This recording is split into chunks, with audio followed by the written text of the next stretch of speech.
It is your prisonplanet.tv memberships that fund so much of what we do here in this operation. And then we're more than happy for the TV show after it's aired live, then be leaked out onto the web to tens of millions of people. That's our goal.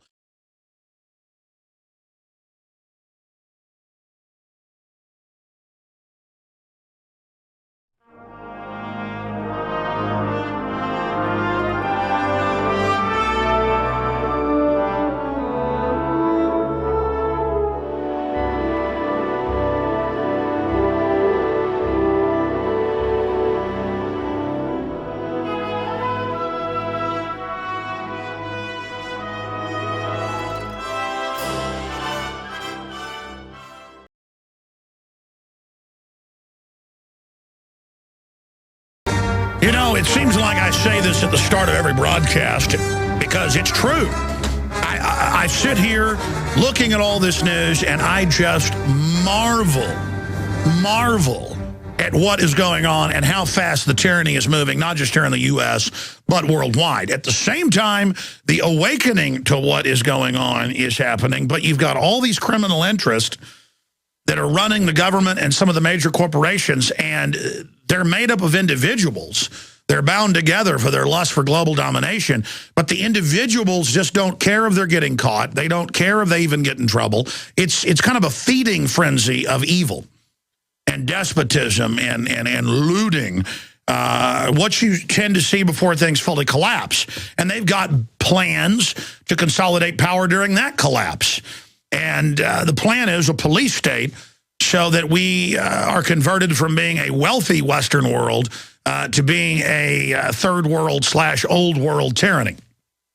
The news is obviously off the chart. And what I said yesterday is now being borne out to be accurate. This is the first salvo by the new larger majority of the good old demo rats in the Senate. And El Presidente, who has shown he doesn't even care what the Congress does on any issue. This is dictatorial. Obama is, by all measurements now, a dictator. And he's acting in a dictatorial fashion. That's not disputed. And they are announcing they're going after all semi-auto handguns and rifles. And, quote, inexpensive firearms, and, quote, firearms that could be converted, and basically everything. They are coming for our guns, and people say, well, there's no way they'll do that. Oh, yes, they will. Yes, they will. They will implode the economy, bring us into a depression, launch some hardcore wars, and say you're basically terrorists if you don't hand them in, and blow up federal buildings and blame it on patriots. Now, that is in the New World Order crime syndicate management team known as the Obama administration. That group of coaches running this crime syndicate team, their favorite plays are stage terror attacks, stage crises to be blamed on Americans that love freedom and understand they're a bunch of criminals. And they are planning to absolutely stage all sorts of stuff. This attorney general was intimately involved in the cover-up of Oklahoma City. We know Clinton's people carried it out. That's been proven. It's covered in the film I'm in, Noble Lie, all the documentation. Expanding on that, if you go out from that point, this attorney general staged Fast and Furious to blame the Second Amendment. He was deputy attorney general then in '95. And you can see all the pre-programming, all the conditioning, all of it moving into that. And now they're not facing re-election. Now they've got the media, the corporate media, basically going along with anything they want or anything they push. And we are moving into that sector of maximum threat of false flags sooner rather than later. Now, let's be clear. Exposing the false flag threat paradigm, the inside job, self-inflicted wound, stage terror event, exposing the frame-up may actually derail it. Or if they go ahead and stage it, we've now got our people everywhere, and that's what scares them. There were patriots that picked up on what happened with Oklahoma City and exposed it day one. They had to kill some cops and other people to cover it up. And we've had, their families and others on the show to break it down. At the same time, now when they have an underwear bomber, we instantly have operatives of liberty on the scene to blow their operation wide open. So we've got the globalists off balance right now because they know they can only stage this stuff when you're dumbed down. And just because they got 50, 60% of the public slobbering and not knowing their name, a large portion of us know exactly who we're dealing with. All right, when we get back, they're now announcing it is KKK to own guns. This is mainstream news being promoted, and we're going to break it all down straight ahead. It's bombshell information. Stay with us.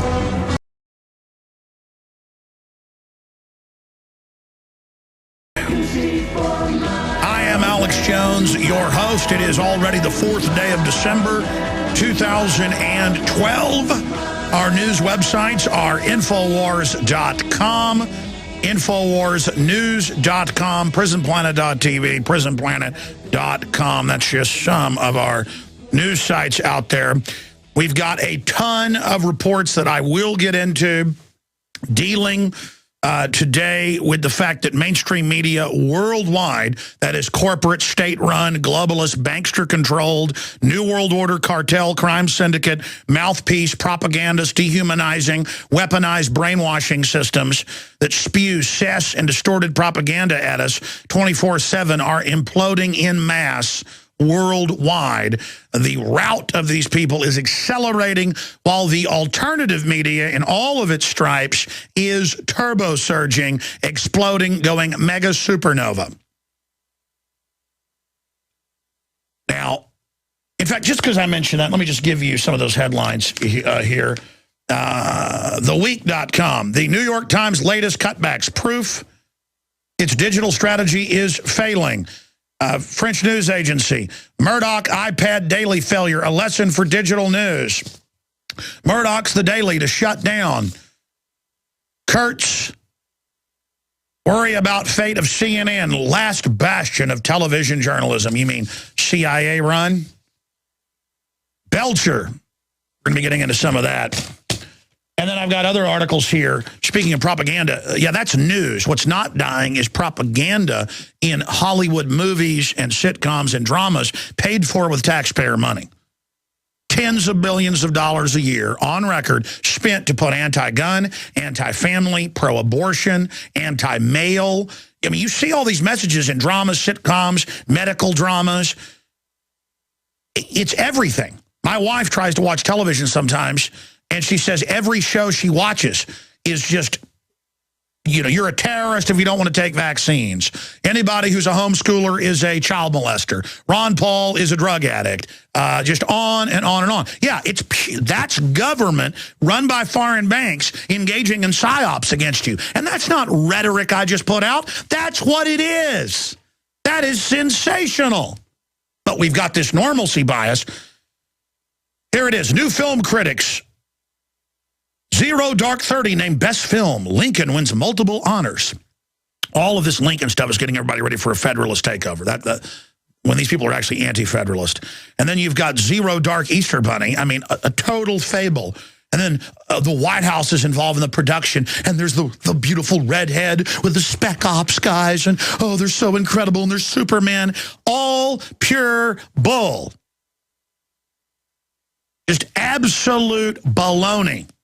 I mean, they might as well have a movie, literally, where a Easter bunny with a halo flies in from deep space as a Chinese jet pilot, lands, disgorges 100 Keebler elves, and takes out a 7-headed Hydra dragon laying golden eggs in Obamabad.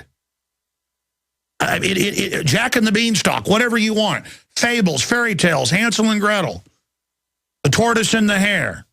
Santa Claus. I mean, it isn't real, ladies and gentlemen. And they blew up one helicopter full of SEALs to shut everybody up. Then they blew up the other helicopter full of them. And I talk to people and they go, really? I don't ever heard about the helicopters blowing up. I mean, they blow up helicopters full of them. They kill Pat Tillman to cover stuff up. They kill Private Lynch's most of her team because they said she was cowering in fear.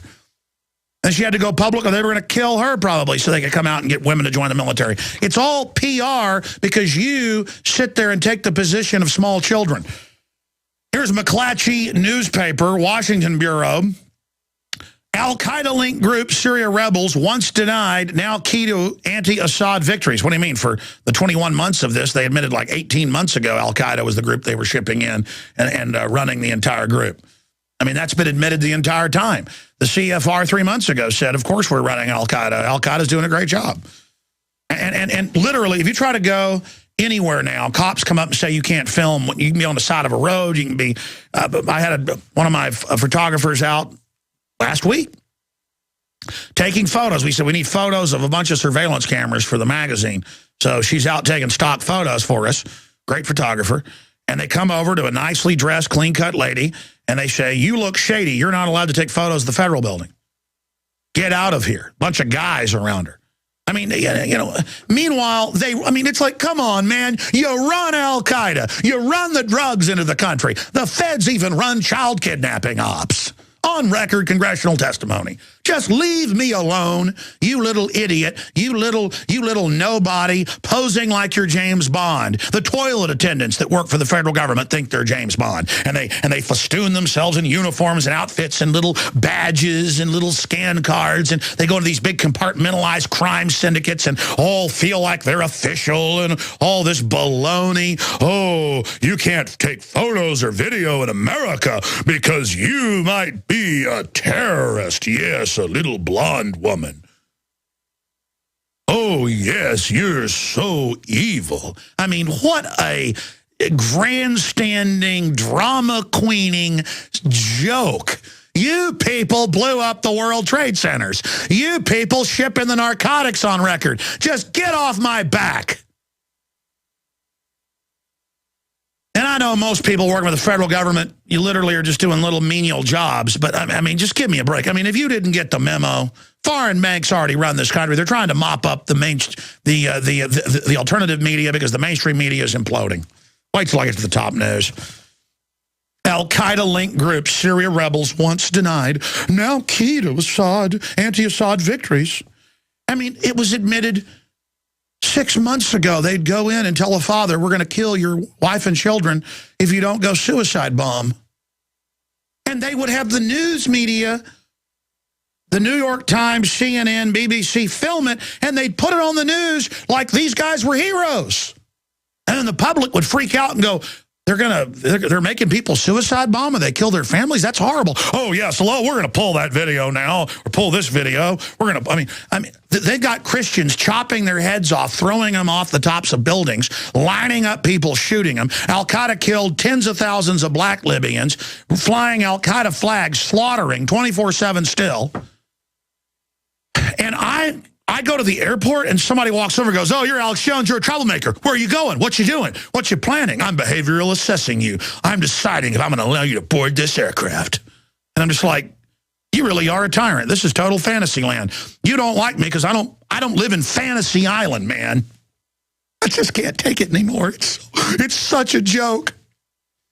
They're announcing nationwide under federal grants, even though the state legislature of my state has said it's illegal under the Constitution. Guilty until proven innocent. Checkpoints everywhere where they're going to search your car under the name of DWI checkpoints. While this country was built on whiskey, if you do your research, and I'm not even saying that's a good thing, and they've got liquor stores and bars everywhere, and they wait till you get in your car when you've had one or two drinks, and they CPS your kids, and they take you away to raise revenue for their now admitted in court huge quotas everywhere. Hell, the cop taking you to jail is probably drunk. And it's so insane and it's so illegal. And the feds are announcing nationwide that the local police who've been federalized are asking that all your text messages be saved for 2 years. That's like saying we need to take your letter out when you mail it, make a copy of it for 2 years in case you do something wrong. It's called guilty until proven innocent. Oh, but everything the government does that's supposed to be public, it's all secret under national security. And, of course, it better be, because you're wondering where your kid disappeared out of the backyard. Well, it was flown years ago to Europe to be raped and have your child's head blown off for snuff films. And, that even comes out in the news. It's back of the paper. Yeah, well, the government was involved, and, yeah, DynCorp's involved, and It's no big deal, though. You know, we're going to set up a checkpoint and search your car and dig through everything because it's a free country. I tuned into local talk radio this morning, and they were endorsing how great it is, and it'll save lives. Oh, yeah. That's why our life expectancy is dropping and our cancer rate's up almost 3,000%, because the government wants to save our lives because the government's real nice people. Hey, folks, in fact, let me just back that up since I just mentioned those things. CNET News. That's CBS. CBS Net News is what it stands for. Cops to Congress. We need logs of Americans' text messages. Yeah, no warrants, no nothing, and we just get everything. They're already doing it with their threat fusion centers. They can just flip a switch and the cops screen everything you're doing, turn on cameras in your cars. Oh, they're calling for that federally and in the state where I live. I got to hear clips of that on the news this morning driving in, and it all being endorsed. That breathalyzers on all cars, like France wants for everybody. First, it's, well, if you've ever been driving while intoxicated or even driving under the influence, you'll have a breathalyzer in your car. But now in Europe and areas, it's, oh, just everybody has one. Cops to Congress. We need logs of America's text messages. State and local law enforcement, that means federal goons, who go and say, oh, Satan, will you please enter my heart? When Satan's already runs them. They've already been taken over by the feds, and they're like, oh, we're inviting you in, vampire.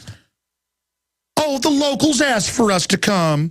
State and local law enforcement groups, not peace officers, want wireless providers to store detailed information about your SMS messages for at least 2 years in case they're needed for future criminal investigations.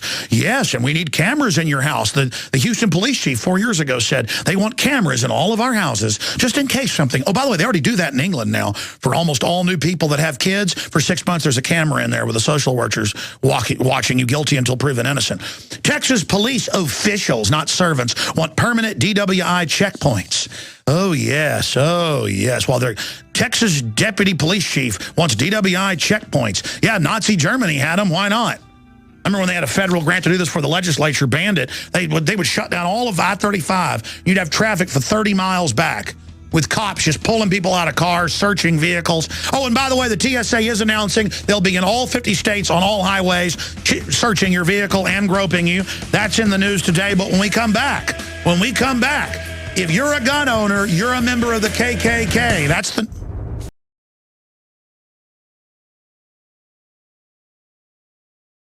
Alex Jones here, back live. We have got masses of key news on so many subjects coming up. Lindsey Williams, always informative and thought-provoking, is joining us in the next hour, and then Max Keiser will also premiere a special report that I have produced with Aaron Dykes dealing with the all-out announcement and admissions. They've sounded the bugle. The establishment is coming to disarm us, and I'm going to break down why. But here's the deal. When Bob Costas went on Sunday Night Football and said, I agree with this columnist, so let me just read off the teleprompter and quote him, that handguns are bad, you have no business having them, and that the gun culture is what the NFL has. That is a pure scapegoating. That is an attempt to blame the Second Amendment, law and order, Constitution, super low crime rates, on record, areas that are constitutionalist. The media would call it conservative. It's just an absolute fact. You pass concealed carry, crime drops on average 25%. It's an absolute fact. The higher the gun ownership, the lower the crime rate, the more polite people are. But you've got a gangster culture in rap and hip-hop, but also in a lot of the rock and roll now, that's I'm going to kill you, I'm going to shoot you. And you've got people in these cities where they've banned guns, killing each other at worldwide record numbers. Worldwide record numbers where they ban guns. Just like Mexico has some worldwide record numbers. Total gun ban for the citizens. So Costas comes out and he says, hey, it's the Second Amendment's fault. And, you know, they fired Hank Williams Jr. for saying our country's becoming a tyranny. They fired him for saying that on another show. Well, this was said during the Star-Spangled Banner. This was said during the beginning of the game, and there were other similar comments I've now learned because I wasn't watching it later in the game. I've gone back and found them on YouTube, where they were blaming the Second Amendment, not the drugs, not the corrupt culture, not the prescription drugs, not the concussions, not the gangbangers, spoiled rotten culture. That's like blaming dog owners for Michael Vick killing pit bulls and electrocuting them and torturing them and all this. Saying, well, we've got to ban dog ownership, which is what PETA, by the way, says. They says it's abusive to have animals, period. So let's just ban dog ownership because Michael Vick did something wrong. Hey, because one person drives drunk, really drunk and inebriated, drives recklessly, that's what you charge folks for. Back in the day, oh, you were recklessly driving. That's what you're charged for. I could see it. You were out of control. Boom. Serious jail time. Not, oh, you had 2 beers, you're going to jail. But again, this is everybody's guilty now. Oh, we're just going to set up a checkpoint on this highway or major road, and we're going to search and breathalyzer all of you and have no refusal where we take blood if you say no when we stick a breathalyzer in your face. That's what all these federally funded no refusal weekends are. Now it's no refusal ever because we say so, rubber stamp fake warrants. See, it's, oh, somebody did something wrong with the gun. You're going to lose your gun now. And this Fox Sports columnist that Costas was quoting, Jason Whitlock, I then discovered yesterday afternoon that he was on a syndicated radio show and doing other interviews. There's multiple ones, and we're going to play the clip when we come back from break. Openly saying that if you own a gun, you are KKK and that you want black people to kill each other. So it's not the fault of the gangster rap saying, kill, kill, kill, I'm so manly. It's not the fault of Chicago, corrupt government banning guns, or New York or other crime syndicates that have seized great American cities. No. It's the fault of white people. He actually says this.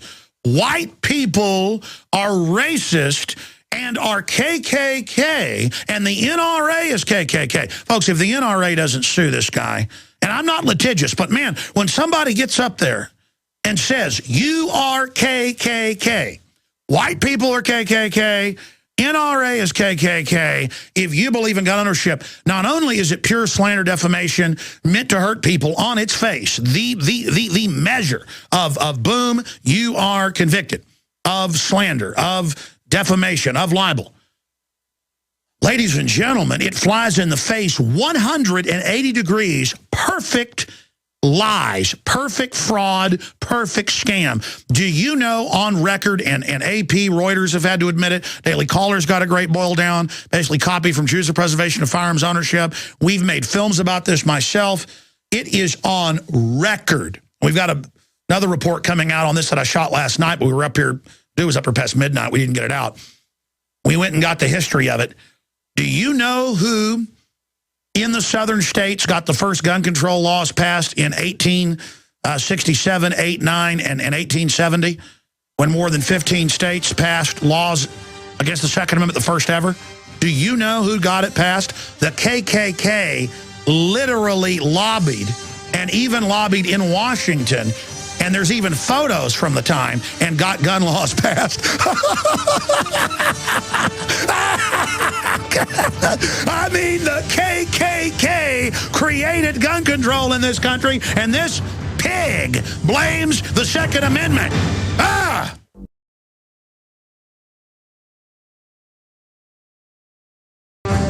Make no mistake, Bob Costas of NBC, Jason Whitlock of Fox Sports, coming out, and now I'm reading more of this guy's writings. He says gun ownership is racist. He says owning guns is evil. And he says that the NRA is, quote, the new KKK. And actually that report is now out, the video report at Infowars.com there in the featured news. It's my other report on Bob Costas coming out and saying, let me clarify my statement to USA Today. And he says in the report, and that video is going live right now where I break that down, he says in USA Today that you're too stupid to understand what he meant, and that he just thinks there should be reasonable restrictions on guns, and that means you can't have a handgun. He said he thinks it's fine if you're under the proper controls if you hunt. Here, let me read the quote here. In favor of people owning guns to hunt and carry them in a responsibly controlled circumstances like Chicago, New York with total gun bans. So there you go.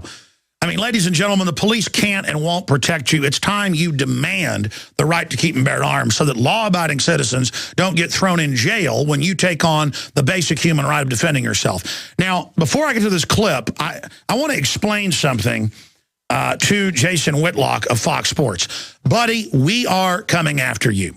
Okay, the Second Amendment is my line in the sand, and I am calling for Fox Sports to fire you. You need to be fired. And if the NRA doesn't come after you, then I'm going to have a problem with the NRA, because they've just said the NRA and the, quote, gun culture are white supremacists who want to kill black people. I'm going to play the clip, okay? And I'm sick of it, okay? Look, the globalists, the media, they use race as a weapon. Oh, you don't want government-run health care written by insurance companies? You're a racist. Oh, you don't want checkpoints? You're a racist. Oh, you caught bribery at the state capitol with a white guy. Or they called up and said, are you a racist against black people? And I'm like, what? The Austin American Statesman. And I said, is this a real number? Are you really a statesman writer? Let me call you back. I call back at the news desk, get the guy on the phone. This happened 12 years ago. He's like, do you believe I'm a reporter now? And I was like, yeah, why'd you ask me if I'm a racist? And the guy started laughing. They're cold-blooded, folks. They use this as a weapon system. You give us your money, you give us your rights, or I'm going to call you a racist. Well, good, call me one. You've got to call their bluff on this, folks. The way they've set up the prisons and the prison culture, they put everybody in the prisons, the whites, the blacks, the Hispanics, the Asians, if it's on the East or West Coast, in 3 to 4 different groups where you've got to join a race gang or you're dead. And the system wants this. The Democratic Party got caught being the Ku Klux Klan, and they got caught running all this, so they stole the big socialist experiment from Teddy Roosevelt and government largesse and outdid the Republican Party, because in their own words, as Margaret Sanger said, it's the only way we're going to be able to kill all the black people. And now they've got these house organ propagandists that go out and Judas goat black folks, Hispanics, you name it. And you notice black folks can have groups that are race-based. You can have the Hispanic groups called La Raza, which means the race and all this stuff. Because the system wants to get all that as a race-based system that government controls, while telling white people they're inherently evil. Give the government and the foreign banks all your tax money or you're a racist. So we have to go after Bob Costas. Look, he came out with this insulting apology. It's not an apology. It's a clarification, USA Today said. And then they changed the headline overnight. In fact, I've got that back in Dew's office, the article before they changed the headline. If somebody will go find it, it's laying around somewhere in his office. It's somewhere around here. I was up here till like 9 at night. NBC's Bob Costas' take on criticism of his gun comments. It was Bob Costas clarifies his statement. Now they've changed the headline again, and it's his statement through his PR person that basically you're too stupid. He says he feels unfortunate leap was taken that he was advocating taking away the Second Amendment rights. No, he just plugged a column and said he totally agrees with it, calling for banning handguns, and said handguns are evil and you shouldn't have them. Exactly what the White House and Eric Holder and all of them are announcing. They're going to ban handguns, physical possession, make you turn them in, and rifles, all semi-autos, and even non-semi-autos that they say could be converted to semi-auto. They're already announcing they want to ban most shotguns, most rifles, most handguns. It's on. They're now claiming that revolvers are semi-auto, even though they're not. But who cares? I mean, you know, the president says he doesn't need law anymore for the UN to run the military, or for him to sign an executive order on cybersecurity and not let Congress see it, or shut down power plants, or signing statements, on and on and on. Obama says he'll have the most open presidency, most closed ever. Says he won't sign executive orders, signs more than all presidents combined in 4 years. On and on and on and on. Says he's fighting the NDAA. Wrote the NDAA. Says he won't sign it. Signs it. But all these idiots sit there. Yeah, here's the USA Today. I guess there's been 3 different headlines. Look at this. Bob Costas' take on criticism on his gun comments. Find the original one. I can't. There's so many copies around here. I don't know. Okay, I'm going to play the clip. This just gets me so upset, ladies and gentlemen. I mean, this is violent race baiting. violent.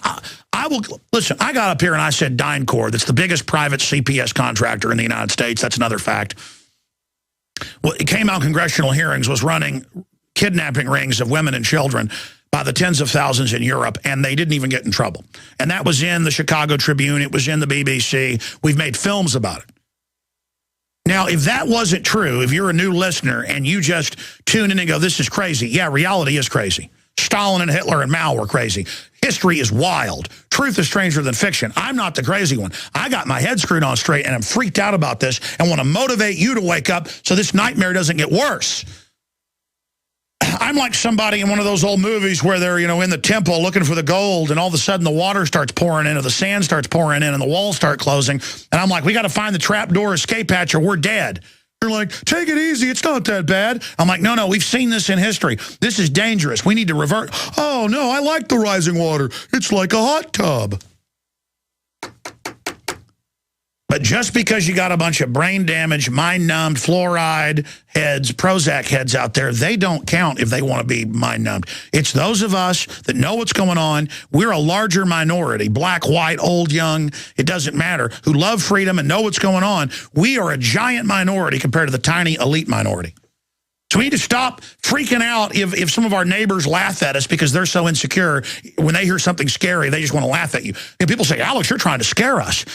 Well, those are cowards, folks. Cowards don't count. Because they're a coward, they think you're trying to scare them. People say, I get scared listening to your show. You get scared? All of that is already there. This evil's already happening. It's not going to go away denying it. And I'll use the analogy of, there's a burglar breaking in your house.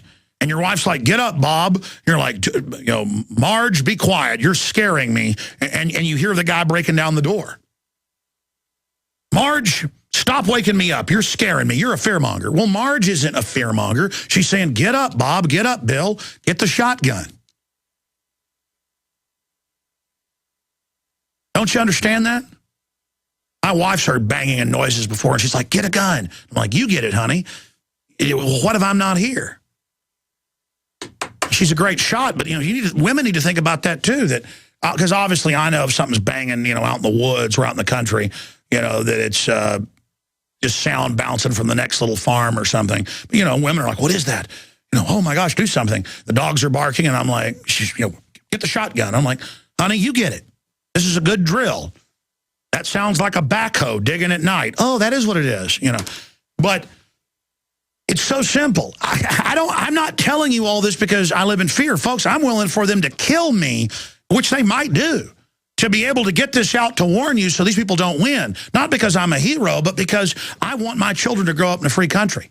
I at a fundamental gut level, genetic level, just like a dog growls at a bad man, got my hackles up, snarling, and I'm snapping at the New World Order, trying to hit its Achilles heel. And it's so fundamental. I'm trying to get you moving. Hey, they're knocking down the door. They're coming in. Get ready.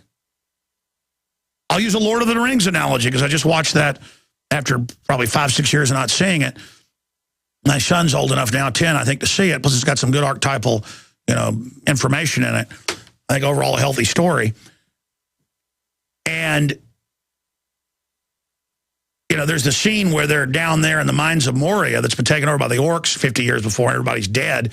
And they drop a bucket down a mine shaft, and all of a sudden they hear the drums, boom, boom, boom, boom, boom, boom, boom, boom. And they're reading the annals of the last fight there in the throne room about drums of the deep. They are coming. They are at the door.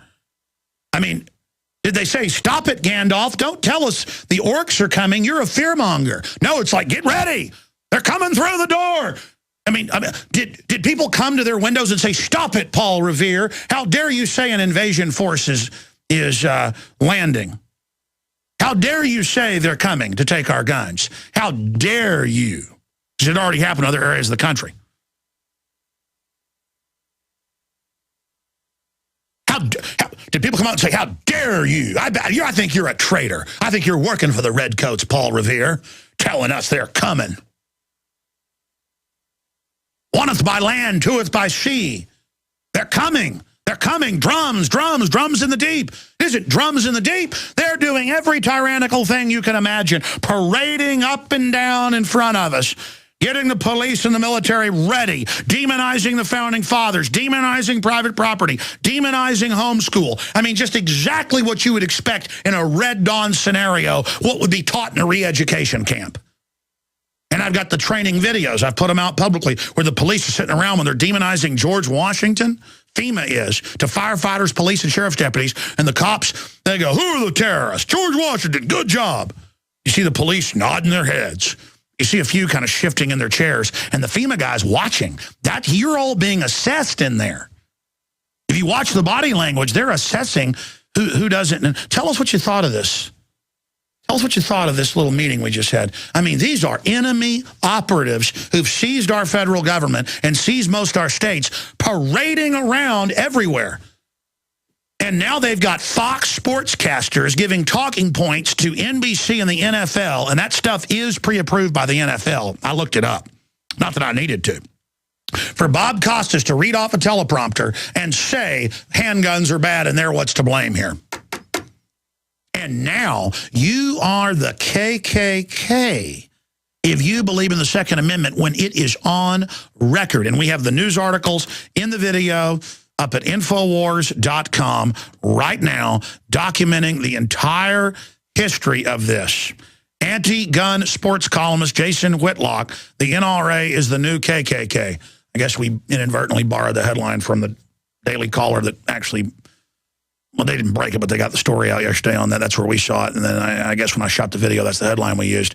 But there it is. That's a video right there where I show all the documents, all the articles, all the history. It is on record. The Ku Klux Klan was the lobbying arm that got gun control passed in this country. And, you know, I'll tell people that say, oh, let's take this group's rights or that group's rights because they're poor, they're whatever. Folks, it will be used on everybody. Just from a pragmatic position out there, just like Tony Brown says, whatever is done to the black community is done in your community. So even if you are a tribalist, a racist, whatever, understand whatever's done to any group will come back on you. That's the way the universe works. But let's go ahead and play this clip. Anti-gun sports columnist Jason Whitlock, the NRA is the new KKK. That would be like, that is equivalent to saying Rosa Parks was a grand dragon in the Ku Klux Klan. It is that. No, it's like saying Martin Luther King was a grand dragon. I mean, it is that over the top. And this is all scripted, ladies and gentlemen, because this is what the ADL and Southern Poverty Law Center say. More anti-American groups that are funded by foreign banks on record. I mean, this is a takeover. Hey, I like freedom. Shut up, racist. Hey, I don't want government health care and the government having death panels and running what care I can get. I really didn't think it worked too well in Europe. Shut up, racist. It's ridiculous. And they sit there like it's a weapon. They smile when they say it like you're supposed to go, oh, man, you really got me right there. You're right, I'm bad. Take my guns. Take my guns. So here is the guy that gives us talking points to Bob Costas, who we must boycott. Here he is. Jason Whitlock, and Fox News better reprimand this guy. But you know what? Constitutionalists have been trained to roll over. The NRA will probably say, don't call us racist. We promise we're not. They probably won't even say the Ku Klux Klan got the first gun bans passed. It's, oh, okay, yeah. Oh, actually, we are racist. Thank you for calling us that. I mean, it is ridiculous. Here is just part of the disgusting transaction on the syndicated radio show where he was speaking. Here it is. You know, I did not go as far as I would like to go because my thoughts on the NRA and America's gun culture, I believe the NRA is the new KKK. Wow. And that the arming of so many black youth and loading up our communities with drugs and then just having an open shooting gallery is the work of people that, you know, obviously don't have our best interest. And I think it's obvious if you travel abroad and travel to countries where they actually have some legitimate gun laws, we don't have to have what we have here in America, where people think a gun somehow enhances their liberty and where people think that a gun somehow makes them safer. It just doesn't. A gun turns some kids listening to music into a murder scene. And, if you don't have a gun, you drive home. Kids are listening to some loud music. You don't like it. That annoys me. You go home and complain to your wife.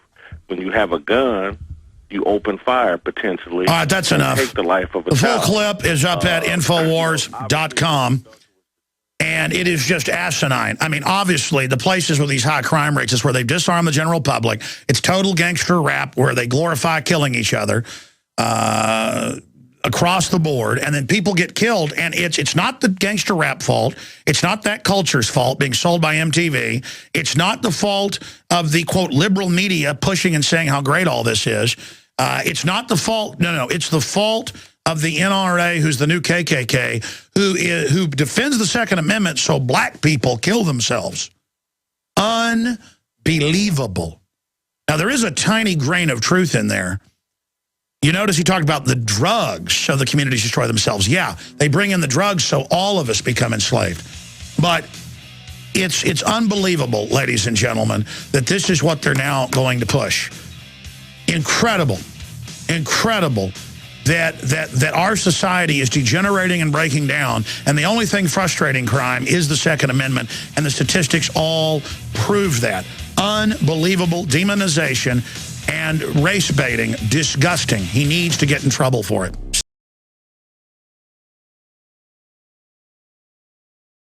Let me analyze what's happening with the gangster culture.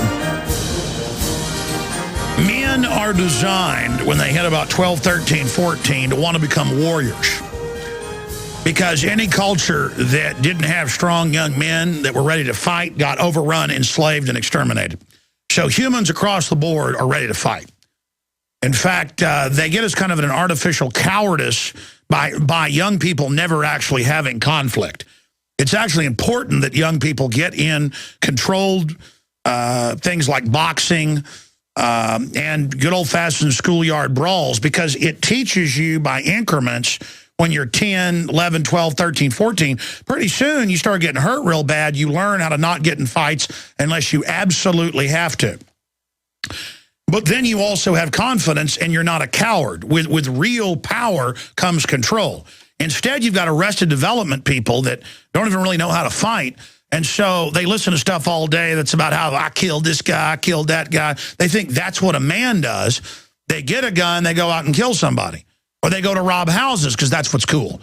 You know, young white girls, it's a big fun thing. Black kids, Hispanics, you name it, it's gangster culture. And people get shot all the time, and now they're trying to indict homeowners when one guy shot this teenage girl robbing his house, and she laughed at him. That's how delusional they are. So he shot her again. And then he admitted that to the cops. They go, well, we're going to arrest you then. You shouldn't have shot this girl robbing you. The point is that there's a real world out there. And even if you have to defend yourself, it's a very serious situation, not just out looking for trouble all day. But that's what the punk culture does. And 9 times out of 10, punks start something, and then once you're ready to deliver, then they back off. They want the symbol of the power. But I read all the time about people being beaten to death in these brawls. It's not just guns doing it. And it's because society's degenerating, we need more guns. And the gun culture is really starting to spread, and that's why they want to brand it as the gangster culture. No, the gun culture is Americana. Rugged individualism, take care of yourself. Don't point a gun at somebody unless you're getting ready to use it to defend yourself. Don't use a gun offensively. Use it defensively. Hey, guns, I'm absolutely programmed from training since age 4. I don't aim something at you unless I'm going to pull the trigger. I don't aim something at you unless you're invading my house and threatening me. Or if you have, by the way, I think I can take care of myself in most fights, but if I happen to be around a firearm and you attack me for no reason, I'm just going to go ahead, because you could kill me, I'm just going to go ahead and defend myself with lethal force. I mean, it's that simple. I'm not playing games with people, okay? And I'm not looking to kill somebody to feel manly and big either. You understand that? But I'm looking to live here. You see, I'm a real nice, sweet guy that rocks my little babies to sleep at night. And it's because I have love that I'm ready to kill to protect my family. You understand that? It's not because I'm a tough guy. It's because I got a life force. I'm here to live. I'm here to thrive. I'm here to build. I'm here to uplift humanity. And we've been taught that civilization means you're a, I don't want to say effeminate because it's an insult to women. You are domesticated, weak, limp-wristed men and women. And people are discovering empowerment. They are discovering how good it is. And liberty is being reborn. That's why they banned dodgeball and then jogging and wrestling. That's why they're trying to ban competitive sports now. They're trying to ban boxing. They're trying to ban mixed martial arts. You know, there's big calls for that with the same crowd that runs Mothers Against Drunk Driving. They want us domesticated where the elites have specialized killers and we all just sit here and take it. No. If you want freedom, if you want love, you better get ready to defend it physically. Because a nation of sheep will be ruled by wolves. I'm Alex Jones, Infowars.com.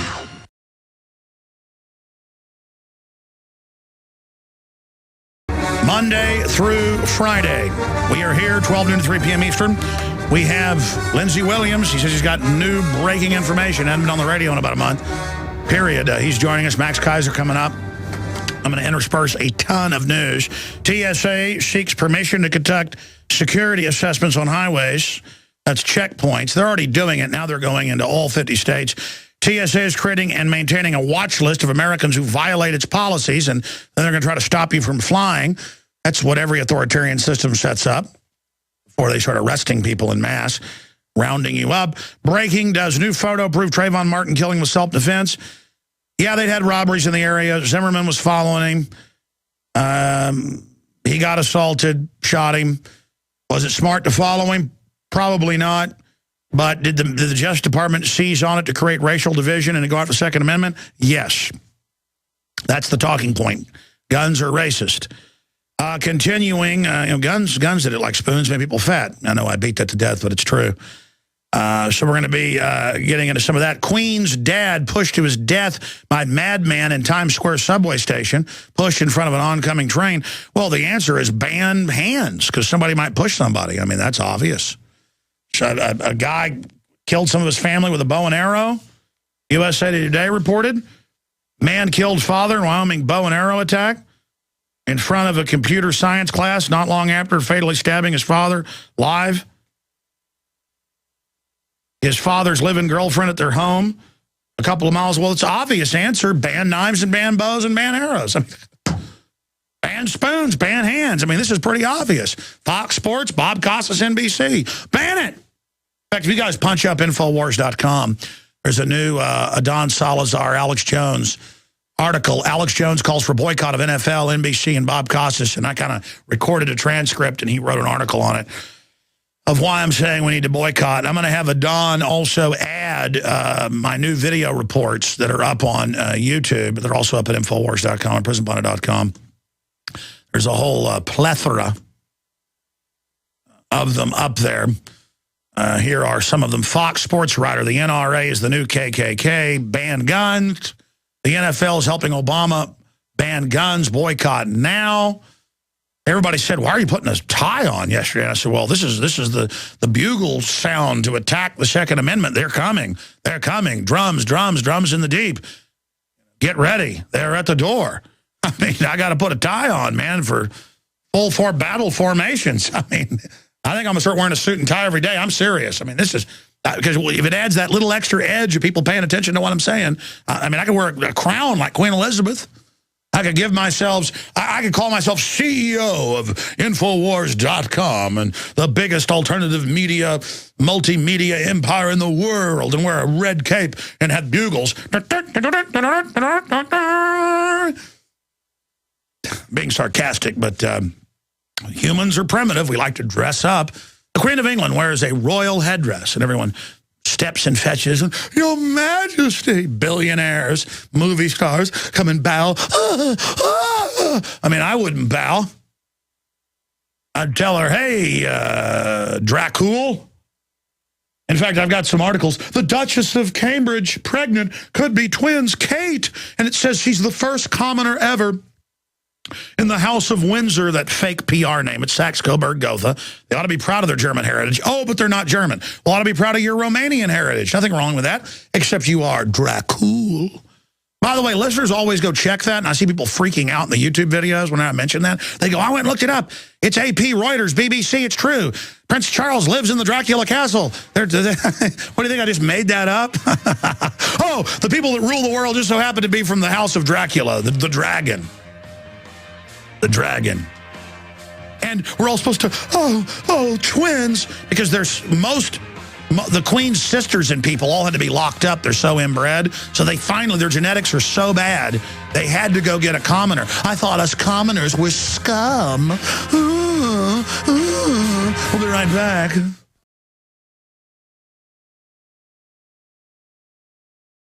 All right, if you just joined us on this Tuesday, the 4th day of December 2012 edition, Infowars.com and PrisonPlanet.com are absolutely full of incredible information today. And I'm going to ask Lindsey Williams' take on gun control coming up. He's going to be our guest for the balance of the hour. And then Max Keiser on the economy and a lot more.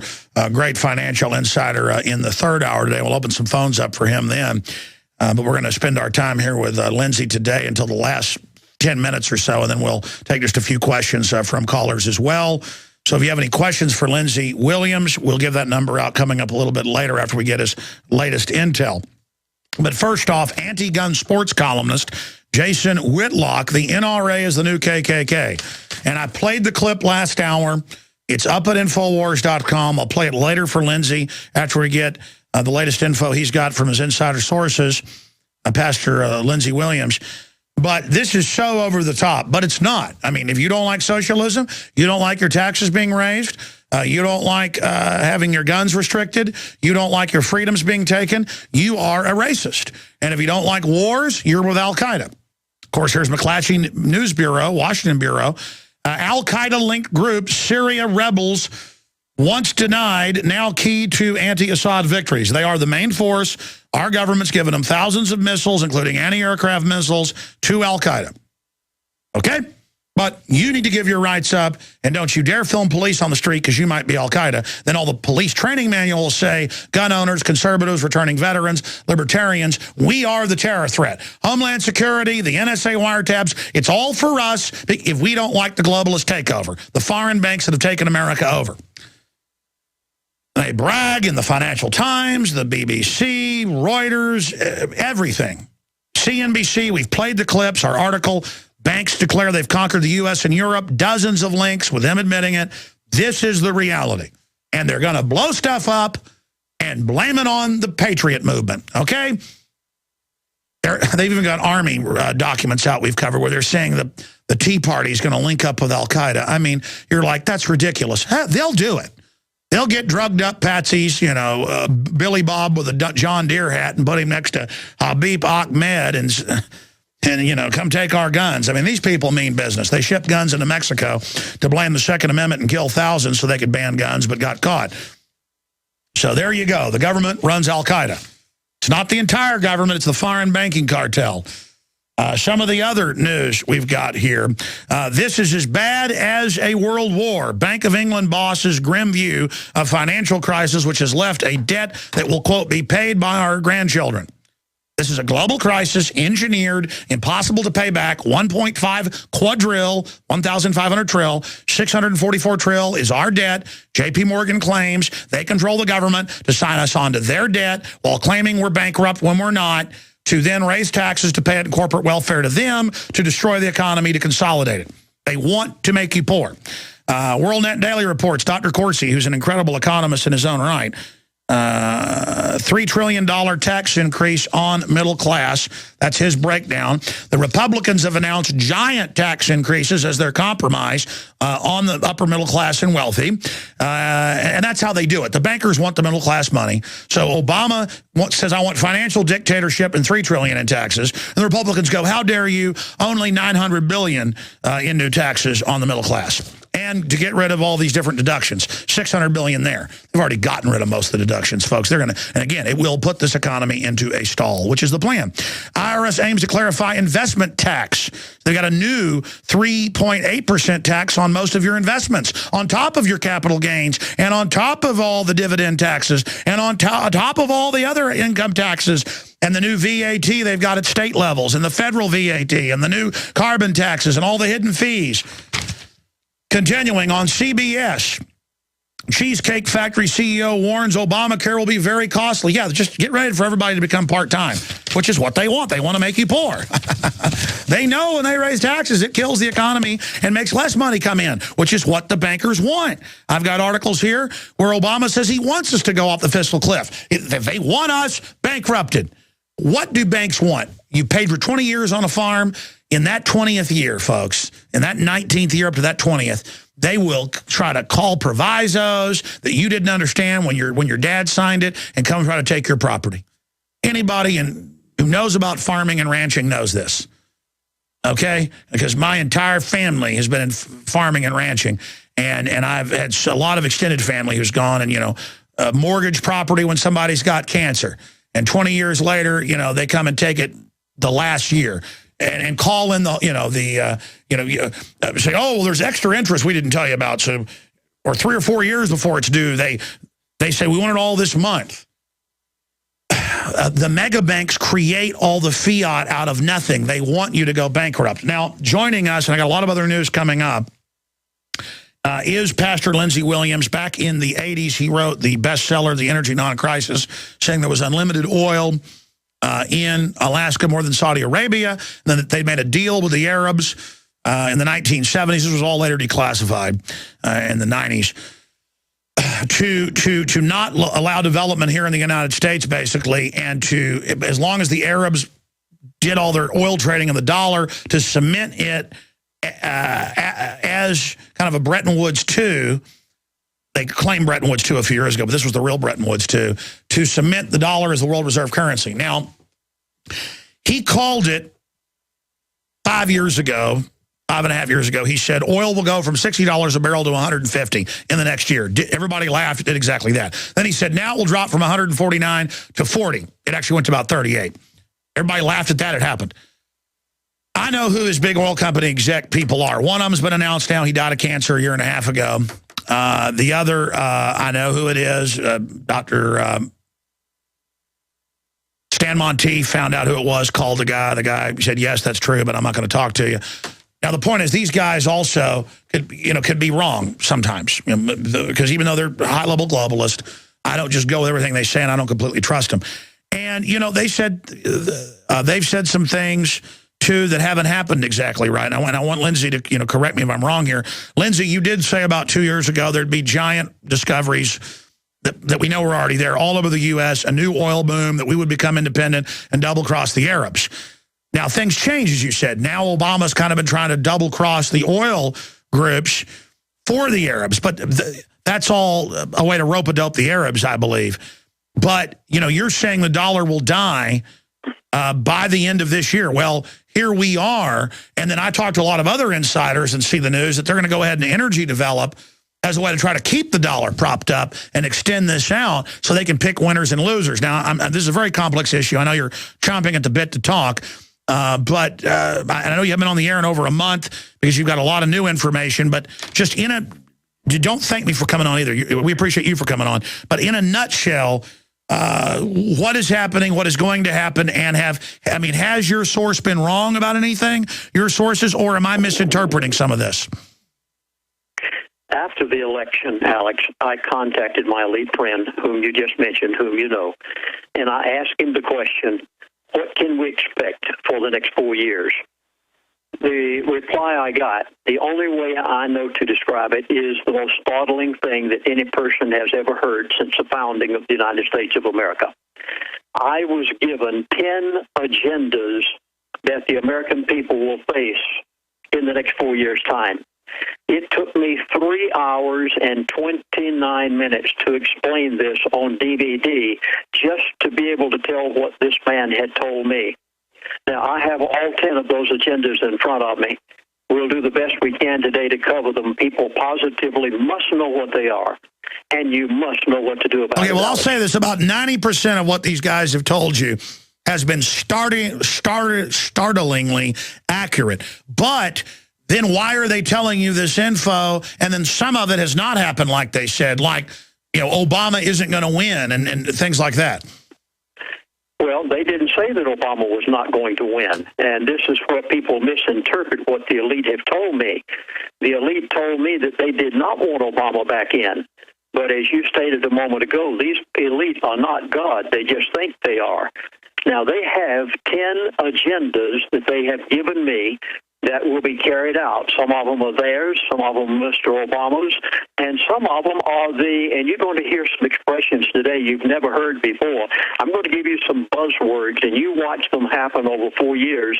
There is a renegade elite out there, and I'll attempt to explain it depending on how much time we have today. Let me just give you some of the agendas. All I'm going to do is give you... Okay, I want to do that, and I'm going to skip this network break. I really shouldn't do it, but I'm going to skip it because I went to you a little bit late here, and Max Keiser's coming up the next hour at 5 after. But just listen for just a moment.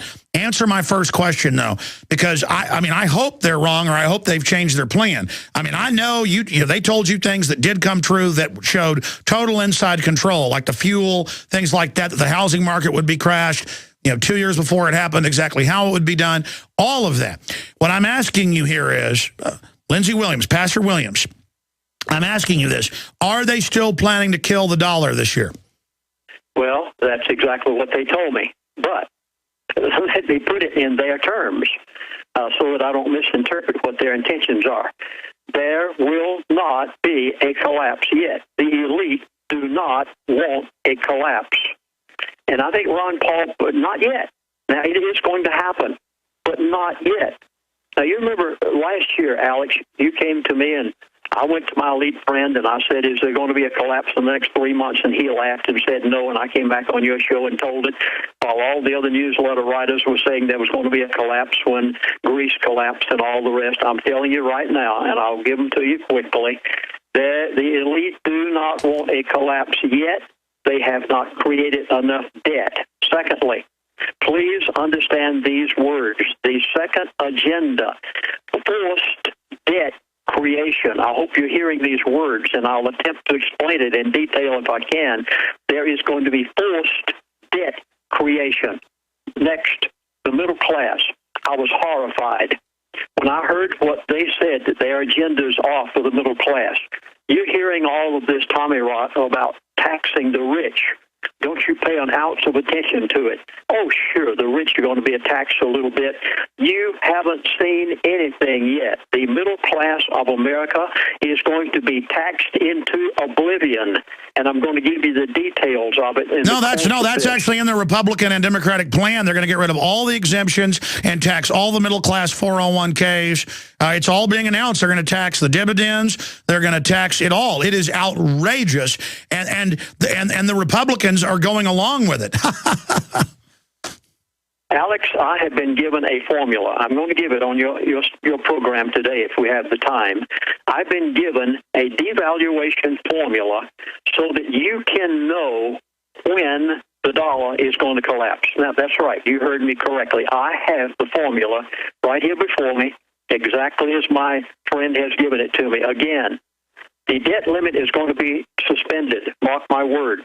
You are going to see, as a result of this, some very unusual things happen in America. Again, the dollar will be phased out over the next 4 years. Did you hear me say, over the next 4 years? This is not going to take place instantaneously. Well, that's what I've always said. Okay, that's what I always said. Well, then why did the former oil company CEO of one of the big three, why did he tell you that that the implosion would be signaled by December? Has there been a change of plan, or was he trying to manipulate the markets? No change in plan whatsoever. You heard me say that the elite had told me that the dollar would be dead by the end of 2012. And if you give me enough time on your program today, I'm going to prove to you that the dollar is already dead. I'm going to give you the exact words that they said to me. No, you're right. They've already, that's what I've been saying. Why it is. Yeah, there's already a war with Iran. There's already a war with Syria. People are like, where's the war? They're already moving to SDRs to back up the derivatives above the dollar and are already moving to a basket. China and the BRICS and others are leaving the dollar. They're going into gold. I agree that the rush to the exits is about to start. But at the same time, if people are getting up now, the rush is about to start. I didn't see it in my experts, which I go with a wide spectrum of experts. You know, they said it would be a long decline. But then I guess that's what they meant with their riddle then, saying that the dollar would be dead by the end of 2012? The dollar is dead. It's already dead right now. The American people, the chickens just haven't come home to roost, and the American people don't realize what the rest... Okay, come on. So it's like Spock in Wrath of Khan. He's been radiated, and they say, don't go in and try to save him. He's dead already. He just hadn't physically died yet. Okay, let me give you an example. This happened last week. You heard about it. It was on the national news. You know what happened in Phnom Penh?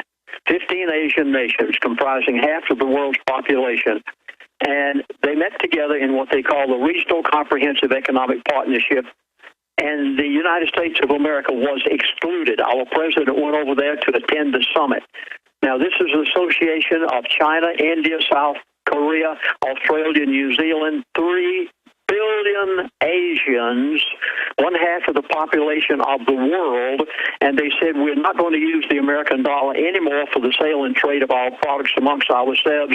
Americans, what you don't realize is the dollar is already dead, and these trillions and trillions of American dollars are floating around out there, unwanted, unused, and you say, oh, but Chaplain, I can go to the grocery store and I can still buy groceries for the dollar. Okay, I'm glad you can today. You better buy all you can get in that cart, because when things like this, Phnom Penh and what happened with BRICS, when they met together and said we aren't going to use the American dollar any longer, the dollar, I tell you, is exactly what the elite told me back a year ago. The dollar is already dead, and 6 to 9 months from now, when these trillions of unused dollars come home, it is going to be massive chaos in this country with the dollar like you've never seen before. Alex, you need to understand the total program of the elite as they've given it to me so that you can comprehend what these people are doing.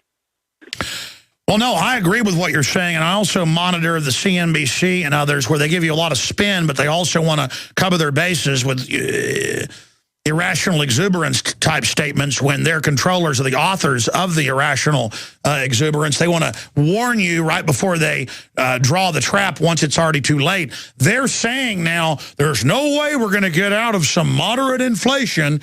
Get ready for it. Inflation is already rampant in so many sectors. They just make the bag of chips smaller, the bag of Tide smaller. They make the meat thinner. They make the packaging different. Everything is exploding in prices year after year after year.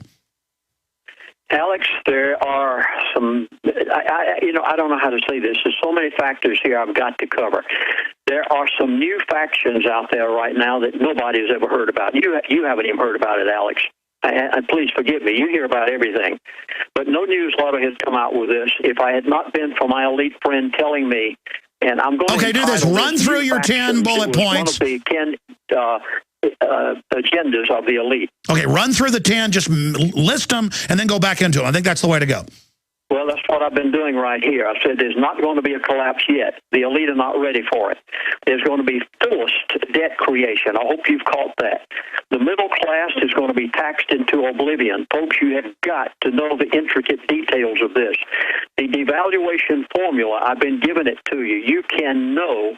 When you hear it from me, as the elite gave it to me, you can know where you are in the devaluation of the dollar. The debt limit will be suspended. The dollar will be phased out. I'm giving you these one at a time. The dollar will be phased out, and I have the details as to how they're going to do it. There's new factions out there that you've never heard about before. Again, this one I hope you find very startling. There will never be another honest election in the United States of America. It's already planned. It is part of the agenda of the elite. I have been told where gold prices are going to go by the end of 2016. They've given me the figures on it. And Alex, I think probably, my being a minister all these years, I think probably one of the most startling things I've heard from my elite friend is the agenda of the Devil's Messiah program, which you've heard me talk about on your program before. But for the next 4 years, the agenda of that Devil's Messiah program will almost curl your toenails. Again, there are millions of Muslims that will be brought into the United States of America and made citizens over the next 4 years. And then when they told me about what's going to happen to the medical system, the last item is you must become your own doctor and become that own doctor quick and know how to do it, Alex. Wow. You know what? I actually have in my stack and was going to try to get to it today, where no one, they're saying it's not even 1/10 the number of people that wanted to go see Obama's first coronation 4 years ago, and that no one wants to go. And I'm not saying Mitt Romney was good. He was owned by the same people, but obviously they wanted to put Obama back in because he was the more effective evil, not the lesser of two evils, but the more effective of two evils, as Cynthia McKinney said last week, former Congresswoman on the show. But clearly, Bev Harris, the top election fraud expert, been a Democrat, said, you know, the evidence is they pretty much stole the election for Obama. And that's what you see now. They're going to go to full fraud and just say, oh, this gives us a mandate to take your guns. He got reelected. This gives us a mandate to raise your taxes. They're calmly announcing giant taxes on basically all mutual funds, stock investments, portfolios, 401ks that are invested in that. I mean, this is off the charts, and it backs up everything you're saying, and it's just over. They're taking over unless we fully realize it. Alex, you're exactly right. Now, let me go into some of these one by one, because people, you positively must know the solution to all of this. And when I got through producing that 3 hour and 29 minutes of DVDs, I was horrified. Well, we're going to break here, and we're going to plug that as well, because I know it's serious when you go and actually... I need to let people know what I had to do. I had no choice. I could not morally, I could not conscientiously. We produced a second DVD series that they both put together entitled How to Survive the Next 4 Years, and it's over 2 hours long. Now let me go into the agendas a little bit. All right, we are. And I'm also going to tell them where to get that. Obviously, prophecyclub.com, folks. And he only does this every once in a while when he gets a bunch of info. And I mean, he said oil will go to 150. Everybody laughed, went to it. Now it's going to go down to 40. Happened. They're going to plunge the stock market, and you know, all of it with accuracy. And I hope he's wrong this time, but we'll go through his sources' intel straight ahead.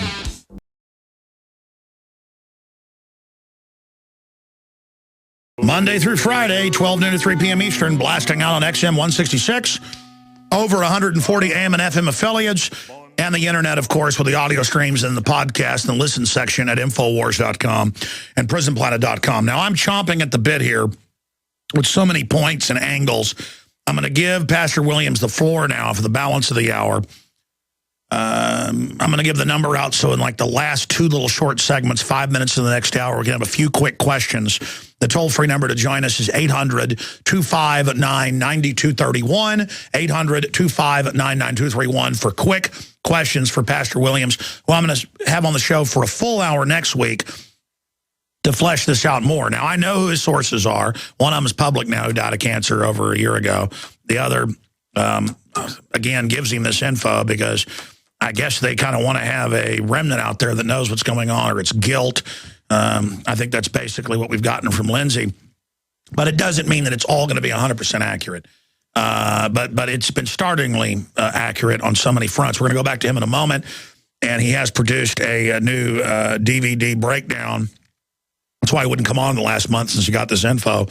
And you can get that at prophecyclub.com. We'll give you all the numbers and names and things before he leaves us, but it's right there on their front page. Now, speaking of products, we fund ourselves with the best books, the best videos, the best information, things that I think are really informative, we promote. And so when you buy an Infowars.com ball cap, you support the broadcast, and also wear your colors proud, and you will meet a lot of like-minded patriots wearing a ball cap or Infowars.com T-shirt. We have the new Strategic Relocation DVD film with Joel Skousen. It doesn't mean run off to the hills. It's got maps of all the major cities, breakdowns of the safest escape routes in those areas. It's an amazing documentary. The film is available 2 hours, 40-something minutes at InfoWarsStore.com. Makes a great Christmas gift. Also for Christmas gifts, or in the holidays period, we have never had an offer like this until this year. We have the regular Christmas special where you can get 5.3 months off free. You pay for a year, and instead of it being $5.95 a month, it goes down. And if you do the math, it basically means you buy 6.7 months and you get 5.3 months free. That's how much is off the price. We've had that for now. This is coming into our 10th year doing this. It's almost 10 years we've had prisonplanet.tv. Hard to believe. You can, though, this year, go create a username and passcode that you can share. Just a new username and passcode that's unique to the site. Takes about a minute to sign up, and 10 people can be logged on with that simultaneously. That's 10 memberships, or 59 cents a month per membership. You can't get a cup of coffee anywhere, 59 cents. Folks, that's an entire month for 59 cents. We've done the math. If everybody actually used it, we would go bankrupt with the bandwidth. But you give away 10, maybe half the people you give it to will actually watch it. My book, Paul Watson's book, all my films, HD, Nightly News, the live radio show, the video, archives, a bunch of other films, thousands and thousands of pieces of material, the commercial-free podcast, all of it up there, prisonplanet.tv or InfoWarsNews.com. And lastly, we've got Pro Pure water filtration, the top of the line, best price, already lowest price on the gravity-fed filters that cut out the hundreds of things that are being added to the tap water. Well water, all of it, you should run it through. This is what I use. We got 15% off with the promo code WATER15. Just put WATER15 in at InfoWarsStore.com or call us and say WATER15, 15% off, the already lowest price anywhere. And I challenge you to find a better price on water filtration, gravity-fed, period. But this is Pro Pure that blows away the competition. We have side-by-side comparisons at InfoWarsStore.com or call 888-253-3139. 888-253-3139. Now, enough from me. Lindsey, I'm just so excited today. I'm going to shut up, go through the 10 points, go through their agenda, go through the takeover of the churches, which I first heard you talk about years ago. Now everybody I know, no matter what type of church, Catholic, Protestant, Methodist, you name it, it's turning your guns, world government's good, families are bad, sex changes are good. And I mean, this is a takeover through the faith-based initiative. So you've got the floor. Just roll with it. Go through it all. Pastor Lindsey Williams. Alex, you requested that I give you an exclusive on this. This is the first show that I have ever given this information on. Now, I do 3 other shows later in the day today. This is the first show that anybody has ever heard this information. Now, let me try to take them one at a time. I'll only be able to cover 2 or 3 of them. First of all, you heard me say a moment ago there's not going to be a collapse yet. Let me try to explain why. The elite, as they've explained it to me, have not created enough debt yet. They want such massive debt created that every country, every state, every city, every individual in the world is in such debt. Now, I want to give you an expression that you want to watch this happen. You won't hear this unless you know one of the elite. Forced debt creation. They are going to force debt on not only countries, not only on the United States of America, states and cities in this country, but watch. Let me try to give an example right here. You remember years ago, I got an American Express credit card back 30, 40 years ago. And American Express back then was nothing but a credit card company. Last year, American Express was forced into becoming a bank, no longer a credit card company at all. This is part of what I'm trying to explain to you, that the elite are going to force debt creation. They forced them to become a bank. Then they turned around on the QE1 and QE2, and they took over the banks basically for all practical purposes and made them so in debt because the amount of the money that they gave them until they forced them into debt creation. Now watch what's happening to the students of America. You've heard a lot about this lately. They have the economy to the point that a person cannot afford to go to college and do it like I did it years ago. I worked my way through college, bagging groceries, working here and yon, every place I could. You can't do that anymore. They have convinced the students now that they must borrow money from the government and get student loans. This is the most dastardly thing you can imagine of. They've created it in the minds of the students that they've got to have these loans, and it is done intentionally.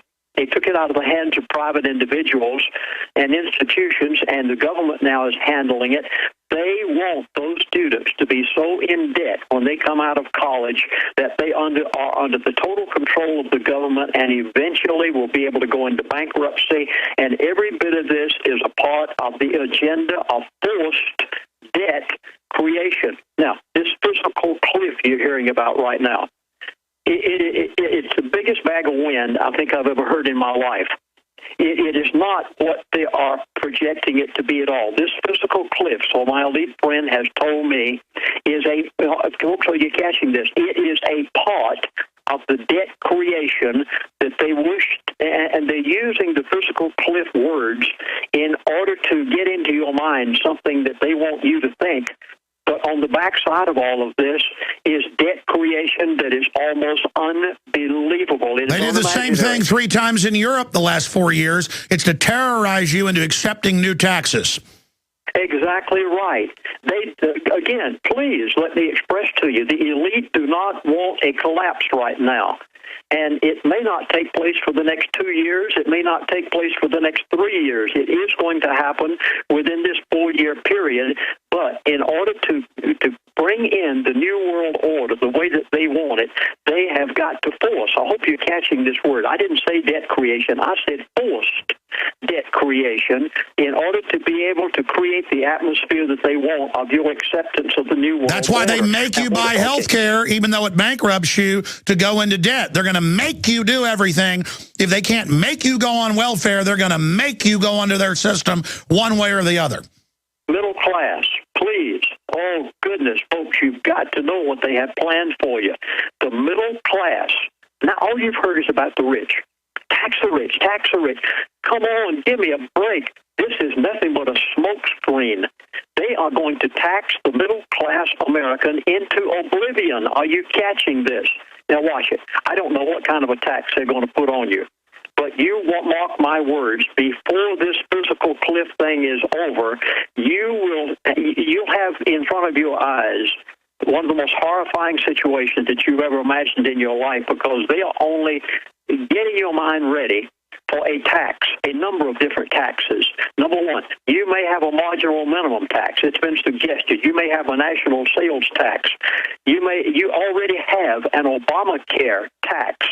You see, they couldn't say you've got to buy Obamacare, but they could come along and say, we're going to tax you for Obamacare, and then this is a part of the debt creation. 3.8 tax on all investments, on pension funds, you name it, and that begins the takeover of those. That's Washington Post today. That's the Republican proposal. And then that's seen as the conservative proposal. That's how they bait and switch people. I'm just backing up what you're saying here. They're eliminating $600 billion in deductions, $960 billion in tax increases, and all that money, most of that money goes to the mega elite in banker bailouts. And they're going to tax savings. They're going to tax everything. I mean, this is just amazing. You don't pay any attention to this business about tax the rich. It is a sideline. You, middle-class Americans, you have never seen anything. Now, all of this is for the purpose of and you heard me say a few moments ago that I've already been given a formula as to when you can know that the dollar is going to collapse. And they're working up to this point of that formula, which I'll give you in a few moments. Hopefully I have time to give you. Okay, let me go back to the middle class.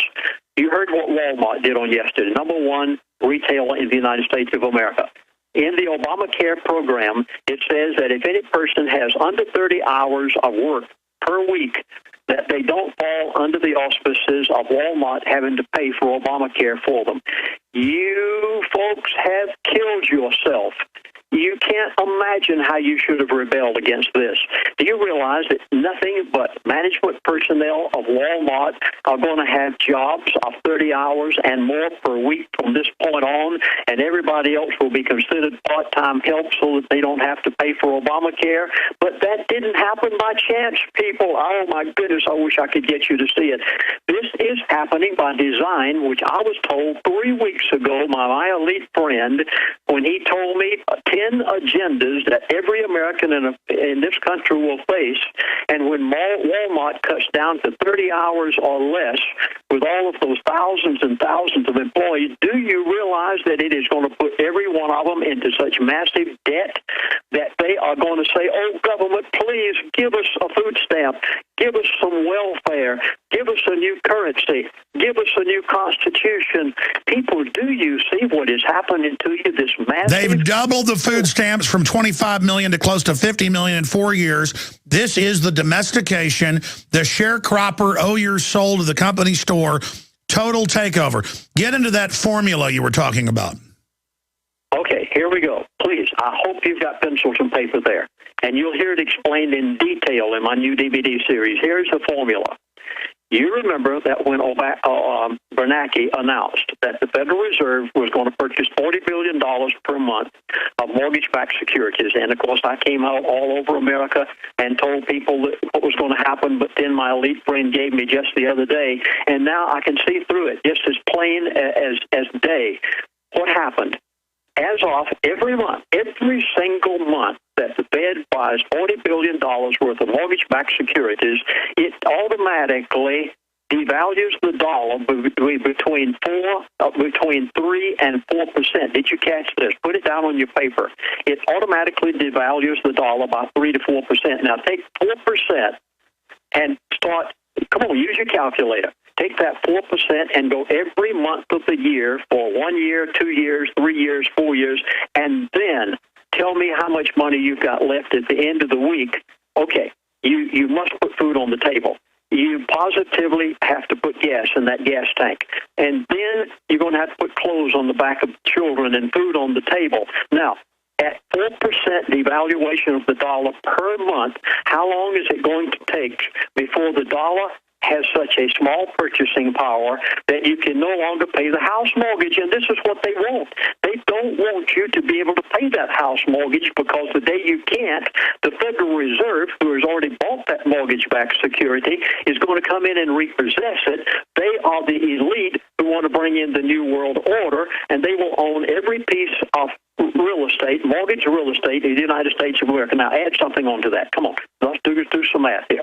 3 to 4% per month. Automatic devaluation so slow that you'll be like a frog boiling in the pot. You'll accept it. I hope you don't accept it. Number 2, add the new taxes onto that. You heard me say the middle class is going to be taxed into oblivion. You're going to see either a national sales tax, a marginal minimum tax.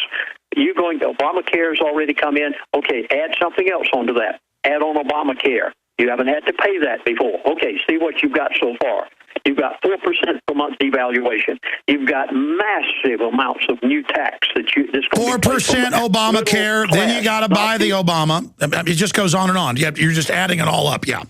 Yeah, now Obamacare comes in. That's going to be a new tax, and it is a tax. The Supreme Court declared it. Next, put down increased food prices. You've got to factor these things in.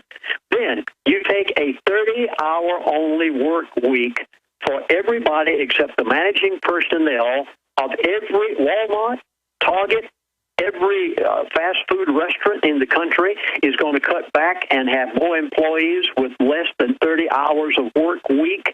And you add that in, the fact that you can't make 40 to 50 hours per week now without having 3 or 4 or 5 jobs.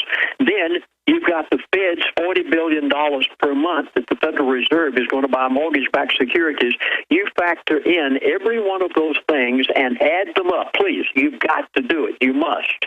And at that point, you will know how long it will be before they have created such massive debt in your house that you cannot afford to make the house mortgage payment. And that is what they want. It is total economic warfare. We are going into absolute bondage, and everything you're saying is right here in the Washington Post. They just released it today. The Republican plan that's about half the taxes that Obama wants is a devastating $960 billion middle-class tax increase. Elimination of deductions, $600 billion, $400 billion in spending cuts. And then it just goes on. Getting rid of all the deductions, 3.8% Obamacare tax, not counting having to buy the health care. I mean, this is going to devastate. You're going to see probably 20, 30, 40% more go on welfare now. This is it. They're going to totally collapse this, Lindsey. How long will it take? A couple of years? Well, I had been given, and I'm so glad that you just brought up the welfare situation, because when a person only gets 30 hours per week, there's no way in this world that they can afford an apartment, no way they can afford a house, an automobile.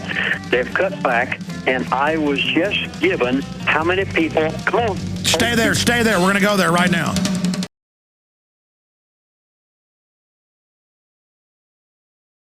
By the way, with the breaks and all of it, we don't have time to go through all 10 points. So Pastor Lindsey Williams will join us an hour commercial-free tomorrow on InfoWars Nightly News. That is set up. We'll tape it in the afternoon. It'll air tomorrow night, and I can play some excerpts on the radio on the Friday show or the Thursday show. But I've got a bunch of calls for you here. Just mention some of the other points. You haven't gotten but to 3 or 4. Just quick abbreviations here. And before I do that, if people want to get the next 4 years, a new DVD set that just came out today, where you break down your analysis with your source and how to survive the next 4 years, 2 different groups of DVDs at 888-799-6111. That is prophecyclub.com or lindsey.williams.net to find that, folks, and we'll talk more about it tomorrow. But just real fast, just the heading. Devil's Messiah, the takeover of the churches. They're bankrupting them, making them government organs, totally unconstitutional. Tell us about that. Debt limit is going to be suspended. This is going to be devastating. Folks, this is part of the debt creation. Again, the dollar will be phased out over the next 4 years, very gradually, and you cannot let them do it. You've got to start some sort of movement before then. There's new factions. I wish to goodness you would know about. Yeah, cover the factions. I want to hear that. Cover the factions. I can't. I can't do it even in 15 to 20 minutes. I know, but break down some of the factions. Okay, first of all, there are 3 factions out there right now, and nobody has the slightest idea about them. Number one, there is the old-fashioned elite, whom you and I have known for our entire lifetime. Again, and please bear with me on this. You've got to let me prove it. Obama has double-crossed the elite in his first administration 3 to 4 times, and they are livid. They realize that they have a bull in a china shop right now that is uncontrollable, and since he's back in, they realize that Obama has an agenda, and I've been given some of those agendas. Again, there is a renegade elite out there right now. Please, this has never happened before in the history of the existence of the elite. Let me try to explain some of them. First of all, there is the BRICS group, Brazil, Russia, India, China, and South Africa, who comprise 43% of the world's population and 18% of the world's GDP and 53% of the global financial capital, and they have said we're not going to use the American dollar any longer. They are becoming what the elite are calling a renegade elite, and then came up Phnom Penh last week when our president went over with 15 Asian nations comprising half of the world's population and made up China, India, Japan, South Korea, Australia, New Zealand, and 30 billion Asians, and they have signed an agreement saying we will not use the American dollar. Yeah, what's happening anymore. is they want to control the New World Order. Okay, and then the third group. And, well, that is the third group. There is the elite. There is a out-of-control president that the elite don't know what they're going to do with him. They're having problems already. Then there's a renegade elite comprised of these different groups who have said we're not going to use the American dollar anymore. And, folks, let me try to explain it. Well, that's 2. I mean, there's the old elite. There's the old elite and the renegade. What's the third? Well, there is the elite. There is the Obama out of control. And number 3, there's a renegade elite. Yeah, but Obama's funded by J.P. Morgan and Goldman Sachs and doing exactly what the mega bank Rothschild Rockefeller power axis, it's now publicly merged. We always told you that was the power axis. I mean, he's their complete minion, executing flawlessly. But he's out of control. He is doing many things that they didn't want during his last 4 years. And they realize now that there are many things that he will do this time also. He didn't open up public lands to oil exploration, and they are livid. He didn't let the pipeline go across Canada and in favor of his Muslim Brotherhood friends. Thirdly, they put in the bill in Congress that controls a lot of the things that the elite do, and it was mentioned by Romney. All right, Lindsey, stay there. We're going to come back and jam in a few quick questions.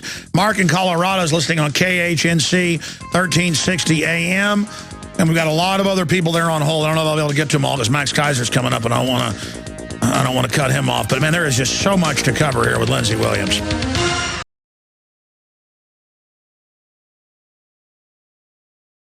Man, this is killing me. We're almost out of time with Lindsey Williams, but he'll be on with us tomorrow on the Nightly News, and I'll have excerpts for on the radio the next day. Running through it, Lindsey, gold. What did they tell you? Where's gold going? $800 bucks 5 years ago, 4 years ago, $17.50 now. Where's gold going? They have an agenda for gold. In 2008, at the beginning of the previous administration, gold was $800 an ounce. Today, gold is approximately $1,700, $1,750. By 2016, gold is going to $3,000 an ounce. People, I begged you years ago to buy it. The currency of the elite is gold and silver. I am pleading with you now, and I don't sell it. You'll have to get it from Alex's sponsor. Again, 38% of the people in the United States of America are on some sort of a check from the government every month, whether it be Medicare, Medicaid, welfare, food stamps, Social Security. It's a time bomb. We gotta go to calls. Soros. By the end of 4 years, 70% of the people in the United States of America, they ought to have an agenda planned that 70% will be on some sort of a check every month. There will never be another honest election in the United States of America. Incredible. Real fast. Let's go to Mark in Colorado, 1360 listener there in Denver. Mark, thanks for holding. Quick question. Thank you, Alex. And real quick for you, Alex, double bubble chewing gum. Not all of their varieties have sugar-free or are sugar. Thanks a million, bro. We're almost out of time. You got a question for Lindsey? What can the average Joe like me, Mr. Williams, do to fight these evil New World Order? Is there anything at all I can do, sir, to help fight against these evil people? Yes, there is a multitude of things you can do, and I can't give them in 2 minutes. Get prepared, get right with God, learn how to be self-sufficient, and get some good friends. Done all that. How about you, Mr. Williams? What do you say, sir? You definitely have got to know how to be prepared, yeah, and it includes a whole lot more than just food and water. You're going to have to make preparations as far as your personal, I just don't know how to give this in a moment's time. Yeah, that's why I answered the question for him, sir. I appreciate the call. David in Wisconsin, you're on the air. Quick question. Thank you. Gentlemen are really bringing up a lot of questions with our financial solvency right now. You're starting to answer the question that I have. Can you hear me? Yes, sir. Yes. I'm carrying this on the newsunit.com also, your transmissions. And my question is regarding the big topic of gold and silver, which you're just sort of getting into here. And we're watching it kind of go off the fiscal cliff right now on the charts as it's diving down today. Does Lindsey think that they're going to try to manipulate that price lower so that the elite can get in and buy these sort of protecting type assets? You know, the same thing that we should be doing here as the middle class? Does he think that they're going to be manipulating these prices so that they can, in fact, take advantage of this fiscal cliff and, in turn, also get profits from this financial Do bears live in the woods? Thank you for the great question. Lindsey? Yes. Don't pay any attention to the fact that it goes up and down from time to time. They want to scare the average person out of it. But I've been given the figure. In 2016, you will have it up to $3,000. So don't pay any attention to some drops. Take advantage of them and get in when you can. All right, one more call here, moving quickly, or maybe two. Matt in Kansas, quick question. Yeah, Lindsey, I was wanting to know if your elite contact has given you any indications on what they fear as far as the people's movement. Yes, they're very concerned about an out-of-control president. Now, please, bear with me. I'm just giving you what they're telling me. You can't imagine the emails I've received from my elite friend talking about how the elite themselves, especially the old-time elite, are concerned about a president that is haughty, arrogant, thinks he has the tiger by the tail right now, and is like a bull in a china shop, completely out of control, and even they don't know what to do with him in some instances. But what do they fear from the people? I mean, you said it last time, us getting organized and angry, right? The last thing in the world that they want is civil war. The last thing they want is civil uprisings.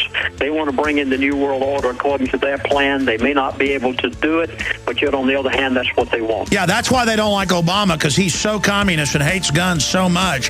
He may start a civil war trying to get the guns. Lindsey, we're going to talk to you tomorrow.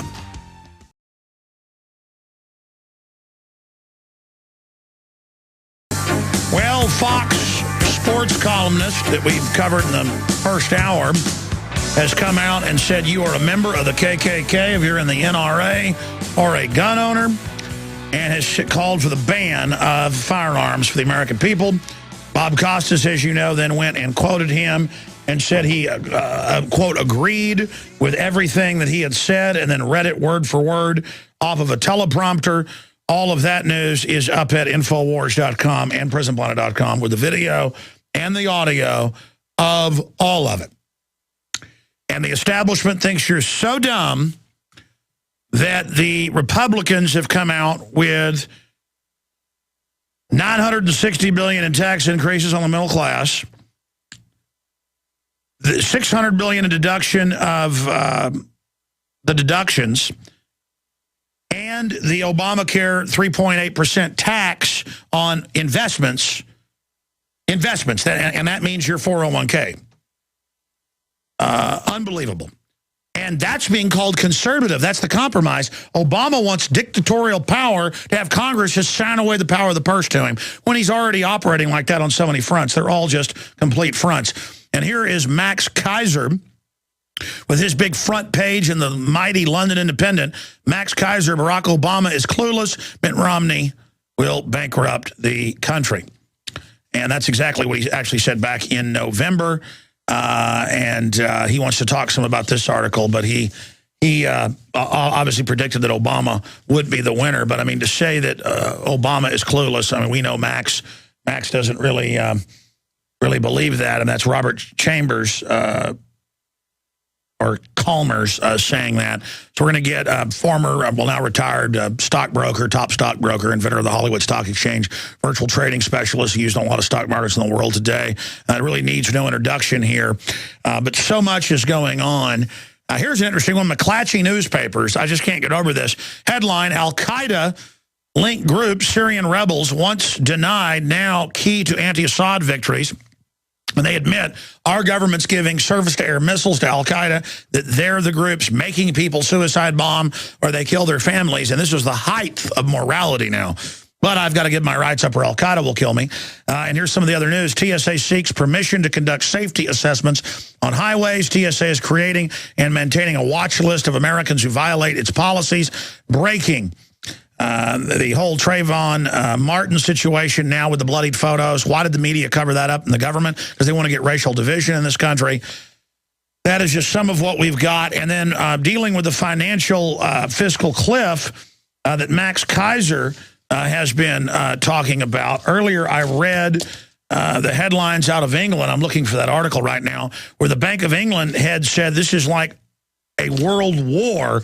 It is so bad, and basically said there's no way to pay things off. Here it is. I actually found it. We can document cam shot this for TV viewers. This is as bad as a world war. Bank of England boss's grim view of financial crisis, which has left a debt that will be paid by our grandchildren. It's not meant to be paid. It's mega banks putting out derivatives that we then back up with the Federal Reserve. Europe's doing the same thing. $40 billion a month paid directly to the private shareholders of the Federal Reserve, J.P. Morgan Chase, Goldman Sachs, and others. And now we're hearing the head of J.P. Morgan Chase, who ran disgusting ads during the football on Thanksgiving, literally saying J.P. Morgan Chase brought you Thanksgiving. And free markets when they're one of the biggest recipients of corporate welfare.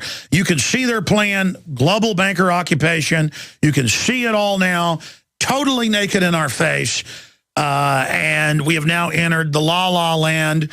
Max Keiser, where on earth are we going? Break down the points I've made, because you've said that you believe by April, that's now only 3 or 4 months away, that it's going to be clear that we're in a full-bore collapse. What is your overall take since you were on a month ago?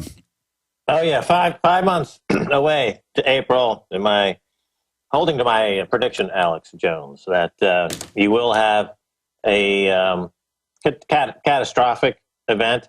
And the question was, what would be the trigger? You know, on this show, your show, we talk about the potential trigger points.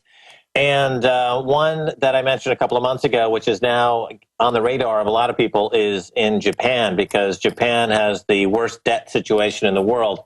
And they're bringing in a new government in a couple of weeks who has publicly stated that he wants to bring in a quadrillion in yen printing, and he wants to kill the Japanese yen, which would possibly be the first of the G7 nations to enter into a hyperinflationary currency collapse.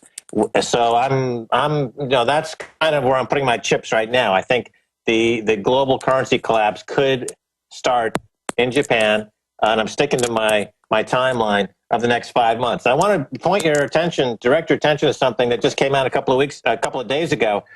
In Switzerland now, they've introduced negative interest rates. This is something I predicted on your show, and a couple of others I predicted a year ago or so. And so if you keep your money in a Swiss bank, they charge you to keep your money in a Swiss bank. It's a negative interest rate.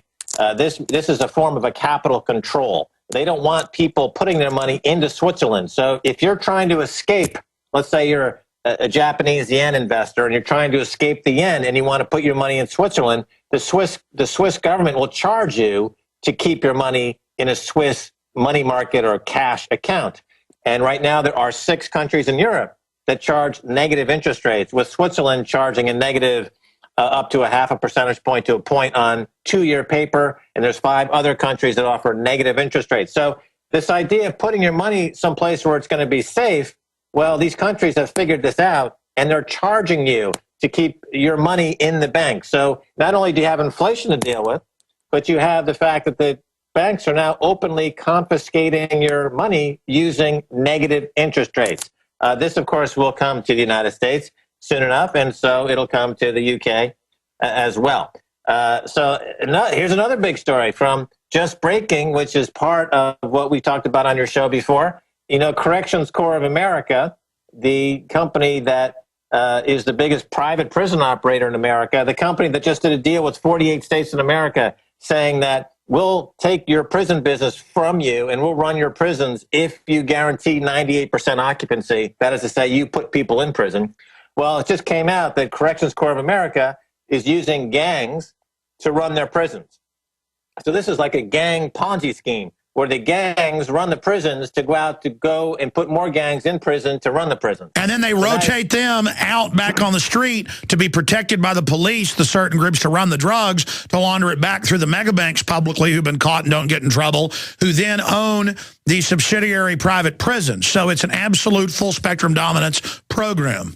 And you can buy stock in Corrections Corps of America, and the elites that Lindsey Williams talks about, I mean, they buy stock in Corrections Corps of America, so it's like buying stock on a plantation from antebellum South if you wanted to buy, or buying stock in Auschwitz. Hey, wouldn't that be a great idea? You could buy stock in Auschwitz. Of course, I'm sure if Goldman Sachs had an opportunity, they would take Auschwitz public. Well, actually, a lot of the mega banks did fund Hitler, as you know, and then people like my grandfather, they weren't allowed to bomb whole sectors that had Ford and GM factories and slave camps. So, because the war was a huge profit on both sides. And let's take a look at the global debt situation since we were on last. The G7 countries, they've moved from having a debt to GDP of 375% debt to GDP ratio. It's now at 415% debt to GDP ratio. And here's the story and the methodology and the psychosis. Ben Bernanke talks about deflation, and he therefore jacks interest rates down to near 0%.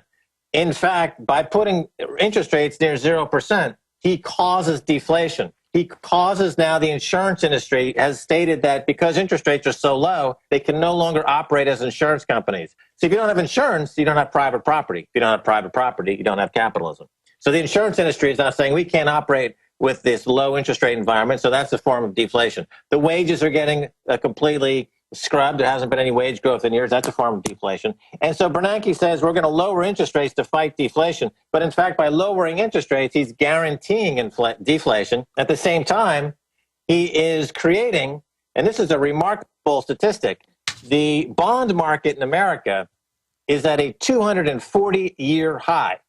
The bond market in the United Kingdom is at a 300-year high. Never have bonds in 300 years in this country, United Kingdom, have been higher than they are now, or in 240 years in America than they are right now. That is a classic bubble. When people say, well, what about this idea that interest rates are going to go higher? Interest rates will go higher when this bond bubble collapses. And this is part of what I'm saying in the next 5 months, the trigger that will create the cascade, the domino effect, probably starting in Japan, toward a global sovereign bond collapse, which means interest rates, which are the inverse of a bond price, go up dramatically, and that's your... Why is the Bank of England head saying this is Armageddon? Well, he's now leaving. Mervyn King is on the way out. They're bringing this Canadian in. Here's a perfect example of what you talk about, the New World Order. The fact that you can just plug and play and take a Canadian central banker and stick it into a British institution, the Bank of England, without anyone questioning, well, who are they answering to? They're not answering to the sovereign in which they work. They're answering to a global banking establishment. If you could just take the Canadian central banker and put him into London, then they're going to take who's going to fill the London the Canadian central bank? That'll probably be somebody from the global banking establishment. And that's like Ireland. It's like Greece. It's like Italy. They just appoint not just the bankers, but the presidents and prime ministers now, and then brag we're in a world government in hundreds of newspapers, but then have the Southern Poverty Law Center say you're a terrorist if you talk about it. And they tell the police in training manuals none of it exists, and the cops are like the general public, don't even know how to tie their shoelaces. They believe it. I mean, it is, and the government runs Al-Qaeda publicly, and I've got to give my rights up. If I'm downtown shooting video, cops come over and say you can't videotape, you might be Al-Qaeda, while the government runs Al-Qaeda, and the cop doesn't even know what continent he's on. We'll be back.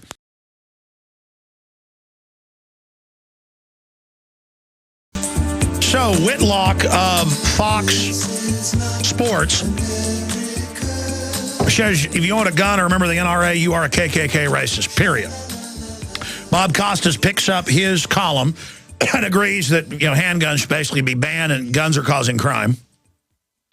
And now Piers Morgan, we were just talking about foreigners being sent to run England, foreigners being sent to run other countries. That's the New World Order. Piers Morgan has called for a ban of all semi-autos on CNN. CNN anchor rants about gun control. So there you go. I mean, and again, it's amazing that this is what we live under. That's up at Infowars.com right now. Long segment coming up. We're going to air a special report on the Second Amendment that Aaron and I put together, and then go back to Max here with us. And I'm excited to announce that Max is going to start doing 10-minute special reports for Infowars Nightly News once a week, as well as joining us a few times a month. We're very honored to have him do that. And I should add that you should follow him at Twitter and also MaxKeiser.com. And we're going to put it up on screen, Max. It's at Max Keiser. Very, very simple to follow you at Twitter. And I'm Real Alex Jones, and I've got a at Prison Planet, but I don't know why I don't have a at Real Alex Jones. We'll figure that out. But at Max Keiser, everybody should follow him there for all the updates. And I hope you're wrong, but I do see massive preparations for this. And look at this. Cops to Congress. We need logs of Americans' text messages. CNET News. Guilty until proven innocent. Feds telling states to pass laws allowing highway checkpoints. T.S.A. announces highway checkpoints in all 50 states. They're announcing capital controls, that you won't be able to leave the country now if they say you owe money. I mean, this is becoming Nazi Germany, Max Keiser.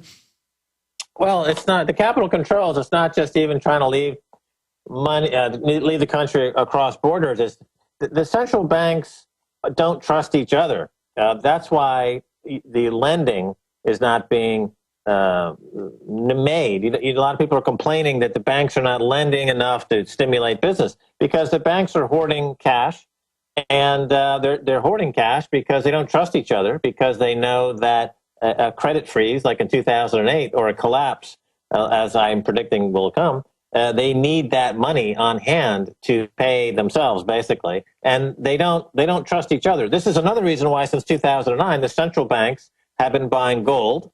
This year, they're going to be buying over 500 tons of gold. That's just the central banks. Also, starting next year, Alex, the Basel Agreement will classify gold for banks as a Tier 1 asset, which means that you can borrow 100 cents on the dollar against gold that you own. So another big buyer of gold in 2013 will be banks. And China's doing it. Universities are doing it. Soros is doing it while simultaneously bad-mouthing it. I mean, a lot of this, for me, signals a bull market in gold. Well, China is due to surprise everybody when they announced their official reserve figures. They officially have 1,051 tons, but now it's pretty much an open secret that they have at least 3,000 tons.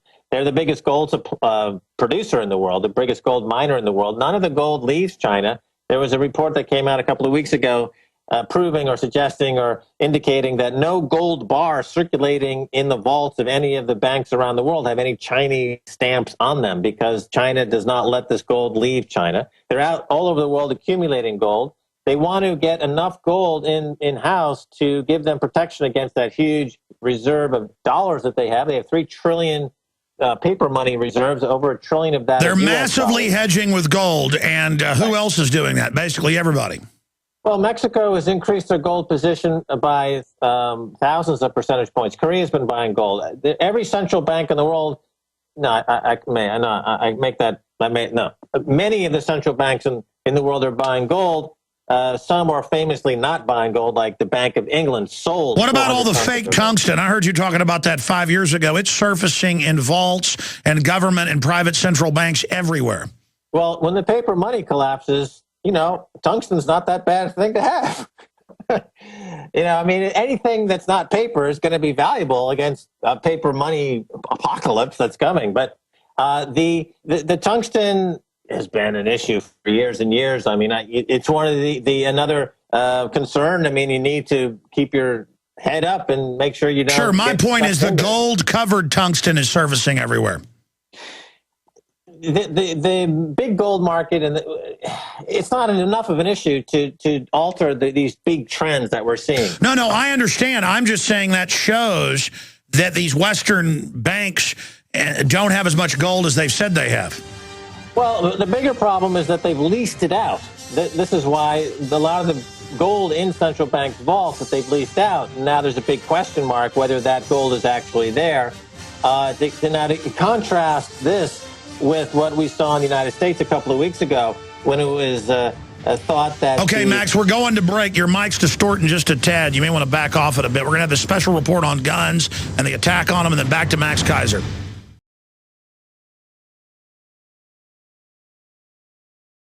I'm Alex Jones, your host, waging war on corruption, crashing through the lies and disinformation. Bob Costas has responded to my call that he be fired if he does not apologize, and obviously others have been calling for that as well. He put out one clarification last night that basically said we were too stupid to understand what he was saying, so another slap in the face. We have a video about that up on Infowars.com. We're about to premiere a detailed analysis of this and then go back to Max Keiser of MaxKeiser.com.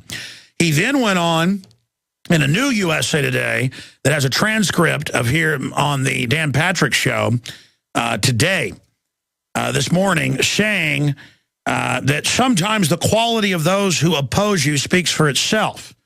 And then he wanted to talk about racist. So now everything's racist. If you don't, you just say racist. It's like, oh, you want to own guns, you're racist. So he just said, well, there's some racism.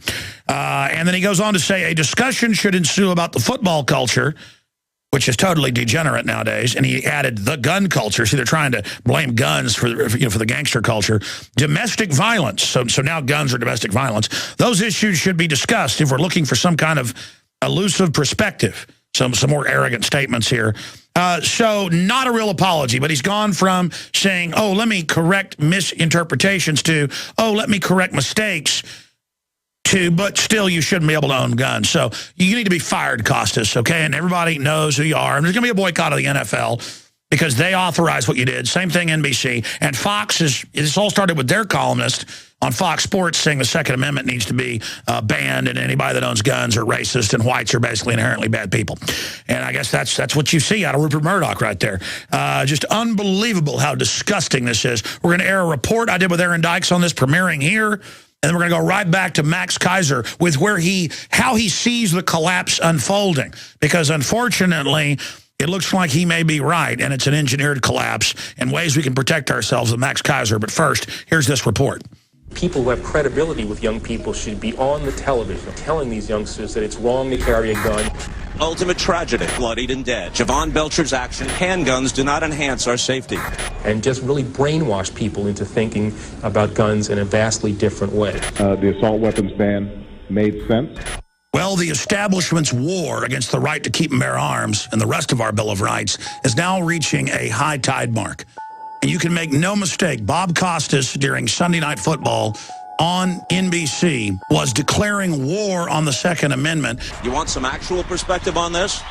Well, a bit of it comes from the Kansas City-based writer Jason Whitlock. Our current gun culture, Whitlock wrote, ensures that more and more domestic disputes will end in the ultimate tragedy, and that more convenience store confrontations over loud music coming from a car will leave more teenage boys bloodied and dead. And make no mistake, he was reading off a teleprompter at that time, and his remarks had all been pre-approved. Handguns do not enhance our safety.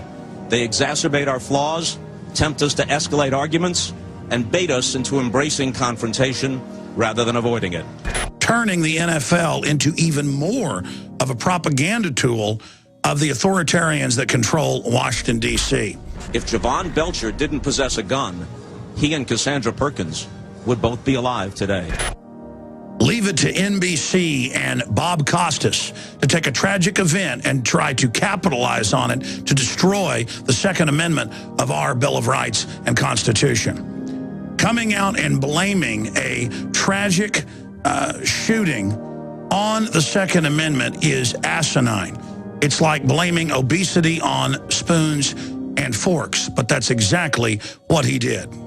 Costas really thinks we're stupid when he says, you know, there's a gun culture in the NFL.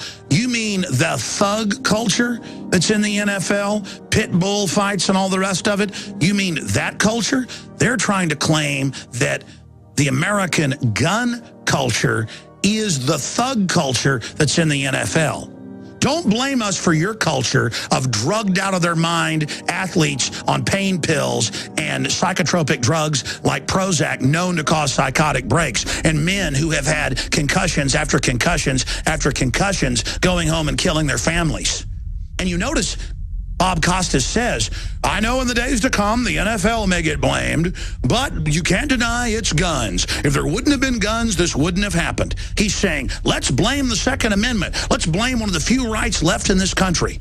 Let's not blame the NFL and the decadent gladiatorial spectacle it's become. The bureaucracy that's hijacked this country admits they're coming after our firearms. They have told us that they are doing this. Part of it is seeing if we can get an assault weapons ban reintroduced. Obama 4 years ago told supporters that he doesn't like bitter clingers, people that cling to their Second Amendment. So it's not surprising then that they get bitter and they cling to guns or religion. Think of how stupid the gun grabbers think you are. They point out the violence that's going on in the youth of this country in places like Chicago and New York that have the highest crime rates in the United States, where they've completely banned guns for the general public. And then they point at Chicago and New York and say that's the reason that we need to turn our guns in places like Texas. Frankly, in my hometown of Chicago, there's an awful lot of violence, and they're not using AK-47s, they're using cheap handguns. It's incredible. They take the guns, the crime rates explode in those areas, while the crime rates drop in areas all over the United States where you have a high rate of legal, lawful gun ownership. I expected the victim disarmament anti-defense crowd to come out and use this tragedy. But to see the NFL, NBC, via their frontman, Bob Costas, do it, lets you know that they are blowing the bugle, that they are charging in on our Second Amendment, and all the facts prove that that is what is now happening. None of us are under any illusion that reinstating that ban would be easy. And so what we focused on is existing laws. If the president would stage Fast and Furious, shipping guns into Mexico to demonize the Second Amendment and call for a gun ban, they will use any crisis out there to restrict our guns. Trafficking illegal firearms, sending them across a border, is illegal. That's something that we can stop. And so our focus is to work with Secretary Napolitano. Keep in mind, he did it. Attorney He General shipped the Holder. guns. And now the reports are beginning to come out that Obama may use executive orders to restrict the Second Amendment because he can't get Congress to do it. He's already done that on cybersecurity. He's already done that shutting down power plants. He's already said NATO and the UN command our military. He is becoming a dictator more and more. They have asked the media to go out and blame everything on our right to keep and bear arms. People who have credibility with young people should be on the television telling these youngsters that it's wrong to carry a gun.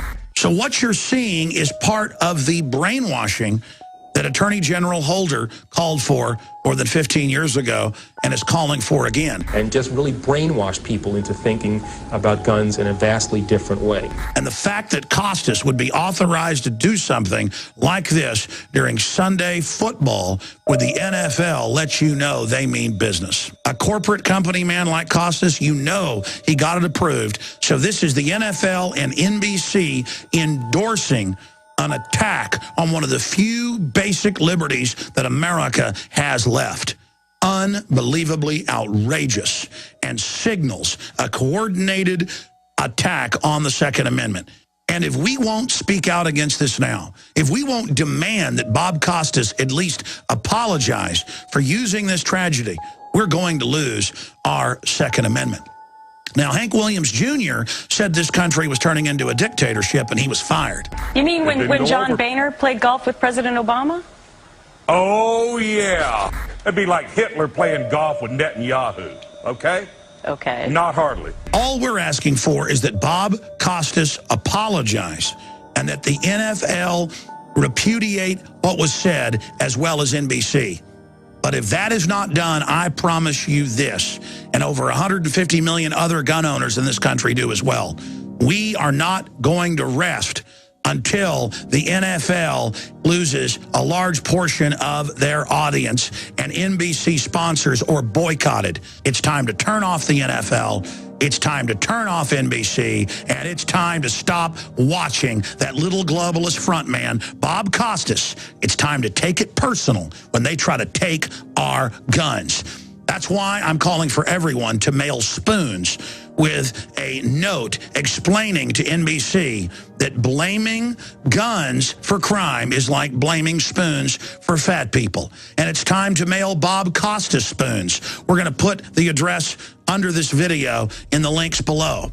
And it's time to call the sponsors of NBC and the NFL and to let them know you're not going to support them either. It's time for the American people to stand up. It's time for the sleeping giant that is the United States of America to rediscover the Bill of Rights and Constitution. These are our rights, and you are not going to steal them. Do you understand this? The Second Amendment is the line in the sand. I'm Alex Jones, signing off for Infowars.com. All right, that video will be live the next 10 minutes at Infowars.com and PrisonPlanet.com, and I will tweet it out at The Real Alex Jones. Please retweet it. And again, also follow Max Keiser at MaxKeiser.com. Again, I apologize to Max for airing that, but Aaron stayed up all night to get it done, and then we wanted it for the first hour, but we were behind, and so we aired it now. We're always honored to have Max Keiser, but it's good to have that in the middle of the report as well. You've got the floor till we go to break, Max.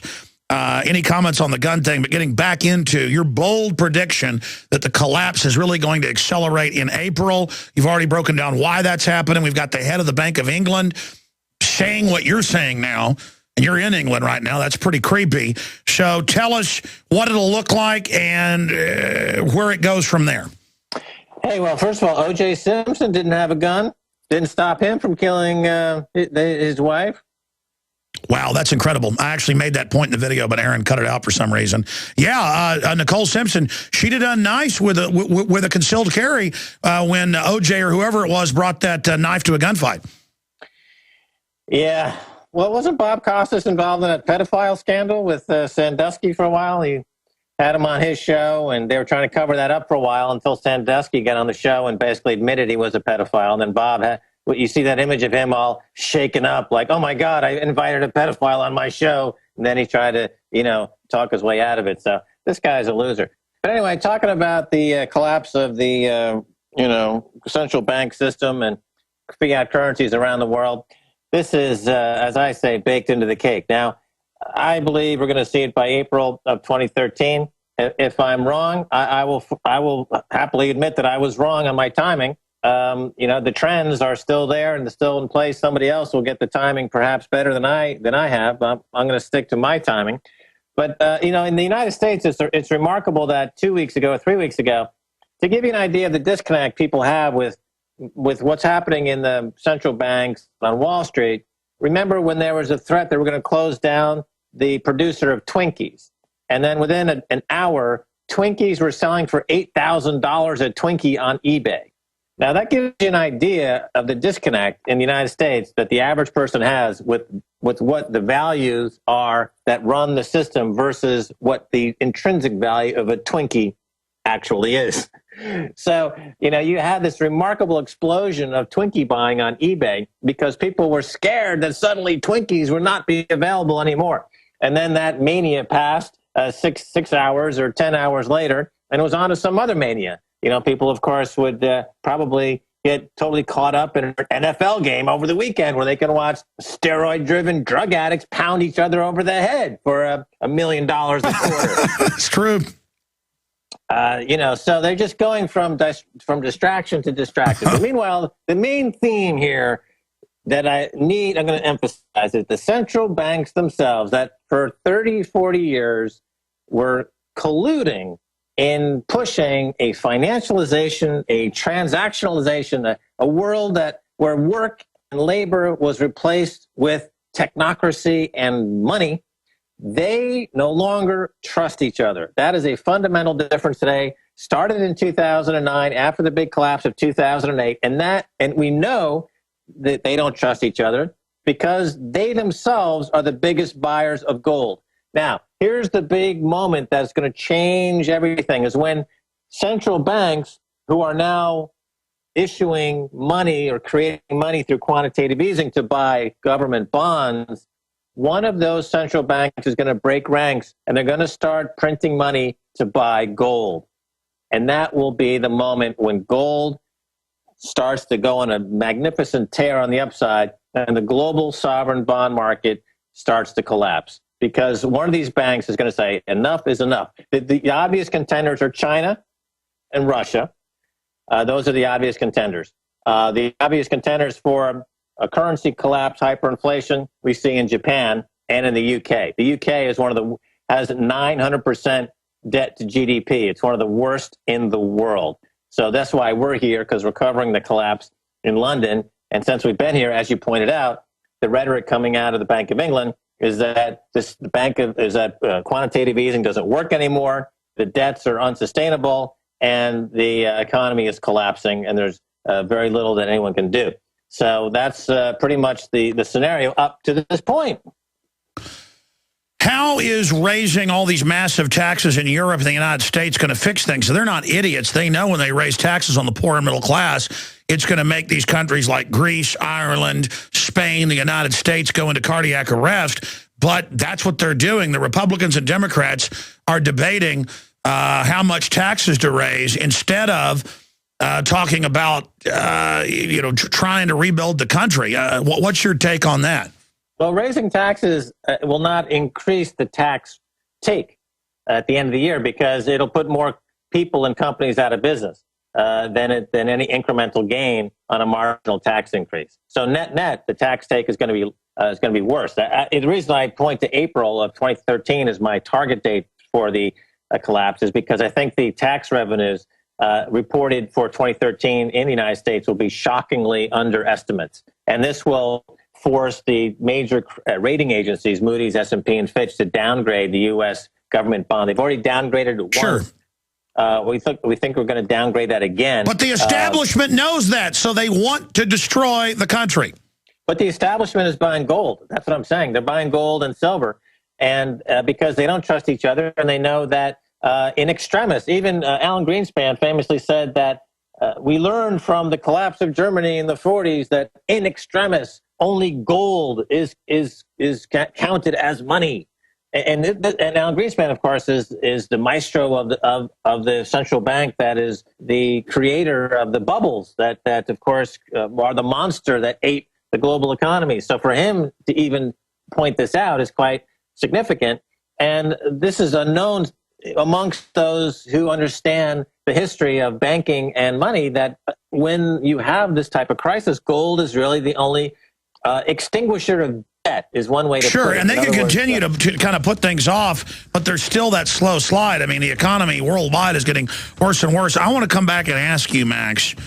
Well, the slow slide, it's deceptive because, if you look at a chart like Enron, remember Enron, the stock went from $2 to $90. I'll tell you what, stay there. Explain it to us on the other side, and then I want to ask you, Will these globalists get away with it? Or is there any way to arrest them? And then how would you fix the economy? We'll be right back with Max Keiser.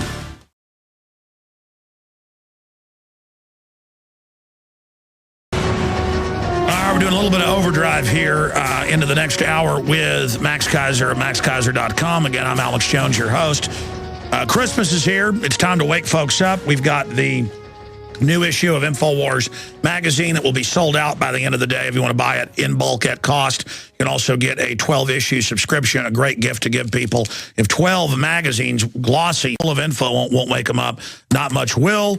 We're also selling 10 PrisonPlanet.tv memberships for the price of one, so you can give them to friends and family, handle all your shopping, PrisonPlanet.tv, and we have the Pro Pures until December 10th at 15% off, the great water filters at InfoWarsStore.com. Going back to Max Keiser. Okay, Max, go ahead. You've got the floor with the point you were making about any way to arrest these bankers, any way to bring them to justice, but you were making another point as well. Yeah, no, the guests on your show you've had, and we've talked about this collapse coming, and the question always is when, and I think that it's, if you're standing on the surface of the earth, it's tough to see that you're actually standing on a round object, because it's a very large object, and this crisis is very large. But when it happens, it'll happen quite quickly, because this is an historic bubble we're talking about for bonds. You have to go back and compare it to, let's say, the tulip bulb mania in Holland in 1634. The price of tulip bulbs went from 1.5 to 60 to 0. In France, during the Mississippi bubble, the stock in that Ponzi scheme went from 500 to 18,000 to 0. The South Sea bubble of 1720, the stock went from 100 to 1,000 to 100. Now, more recently, with Enron, the stock went from $2 to 90 to 0. What I'm saying is that the government bonds in America, the U.S. Treasury bond, has never been higher in 240 years. The Treasury bond in the UK has never been higher in 300 years. And when the bubble pops, it'll collapse by 50, 60, 70% with lightning speed, as we've seen with these other historic bubbles. So it'll be too late to do anything at that time. You have to be prepared beforehand. And if you want proof of what I'm saying is true, look at what these central banks are doing. Since 1971, they were net sellers of gold and they bought paper. But from 2009, after the collapse of 2008 of Lehman Brothers, they became net buyers of gold.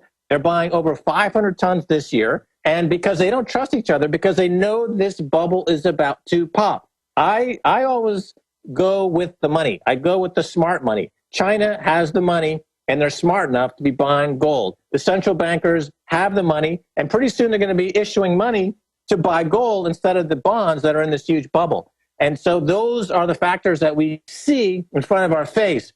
And we know that when this bubble pops, this historic bubble, like NASDAQ, from 1981 to 2000, it went from 100 to 5,000, then crashed to 1,500. In Nikkei, remember the Nikkei bubble from 1970 to 1992, it went from 3,000 to 40,000, then crashed to 8,000. At one point, you had in Japan that the land under the royal palace was worth more than the entire state of California. And once that happened more than 15 years ago, they've never come back in Japan. So you're saying there's going to be a treasury bubble go under? We're in a bubble, treasury bubble. It's never, oh my God. Alex, the 10-year U.S. treasury bond has not been this high. That is to say, no, I know. You're saying it's coming to an end. It's obviously the biggest bubble in 300 years. You're saying it begins to pop or will pop coming up on April 15th or thereafter. How bad will it be? It'll be the worst financial crisis in 100 years, 150 years. Absolutely, without a shadow of a doubt. Well, I've talked to a lot of big insiders, including well-known billionaires, and they've said the word is all these companies are pulling back and digging in, and so there's a lot of signs this is coming. We're going to go to break, come back with a little bit more with Max Keiser. I'm Alex Jones of Infowars.com. You can follow Max at Max Keiser. I'm at Real Alex Jones on Twitter.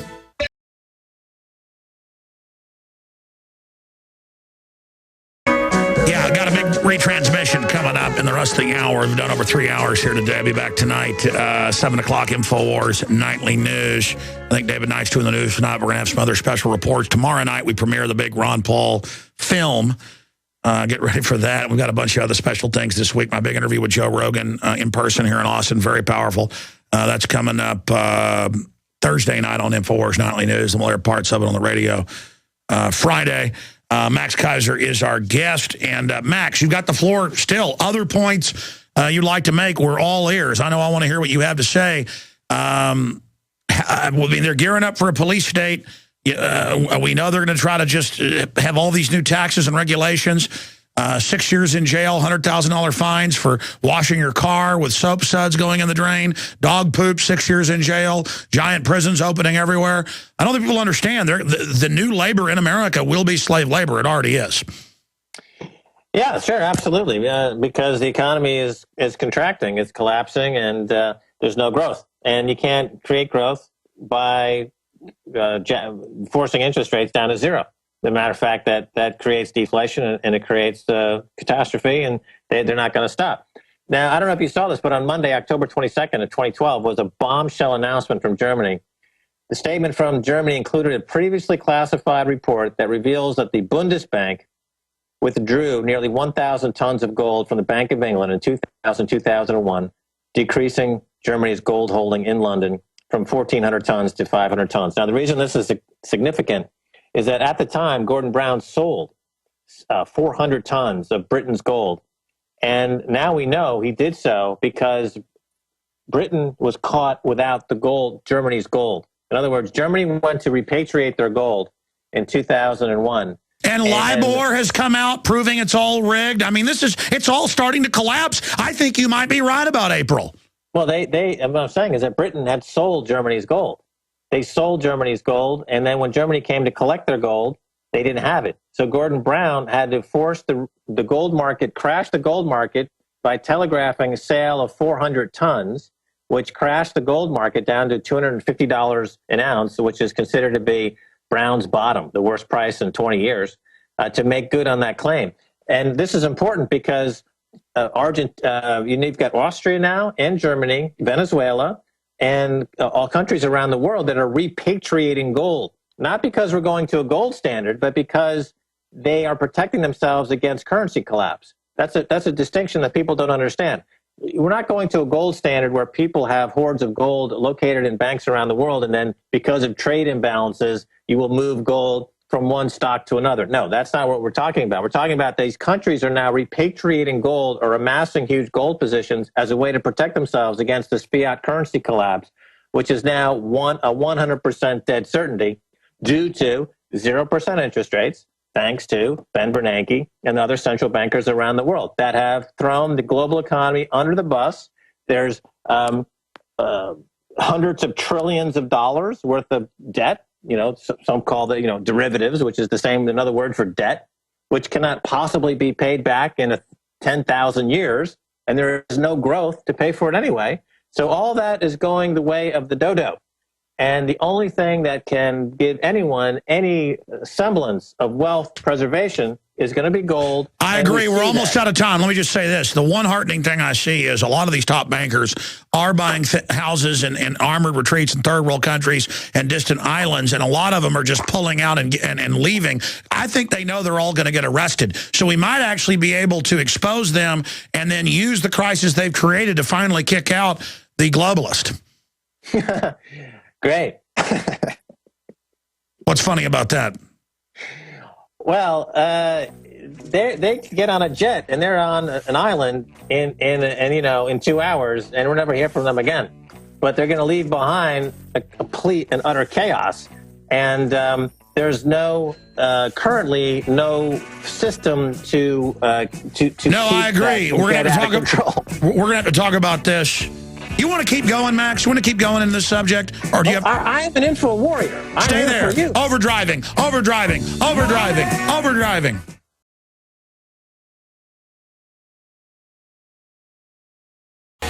Ha-ha! We are back live.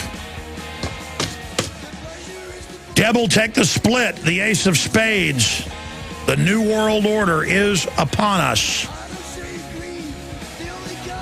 Monday through Friday, 11 a.m. to 2 p.m. Central, but a lot of times we go into overdrive, and we are live. You know, I'm looking at the YouTube comments on NFL declares war on the Second Amendment for Obama.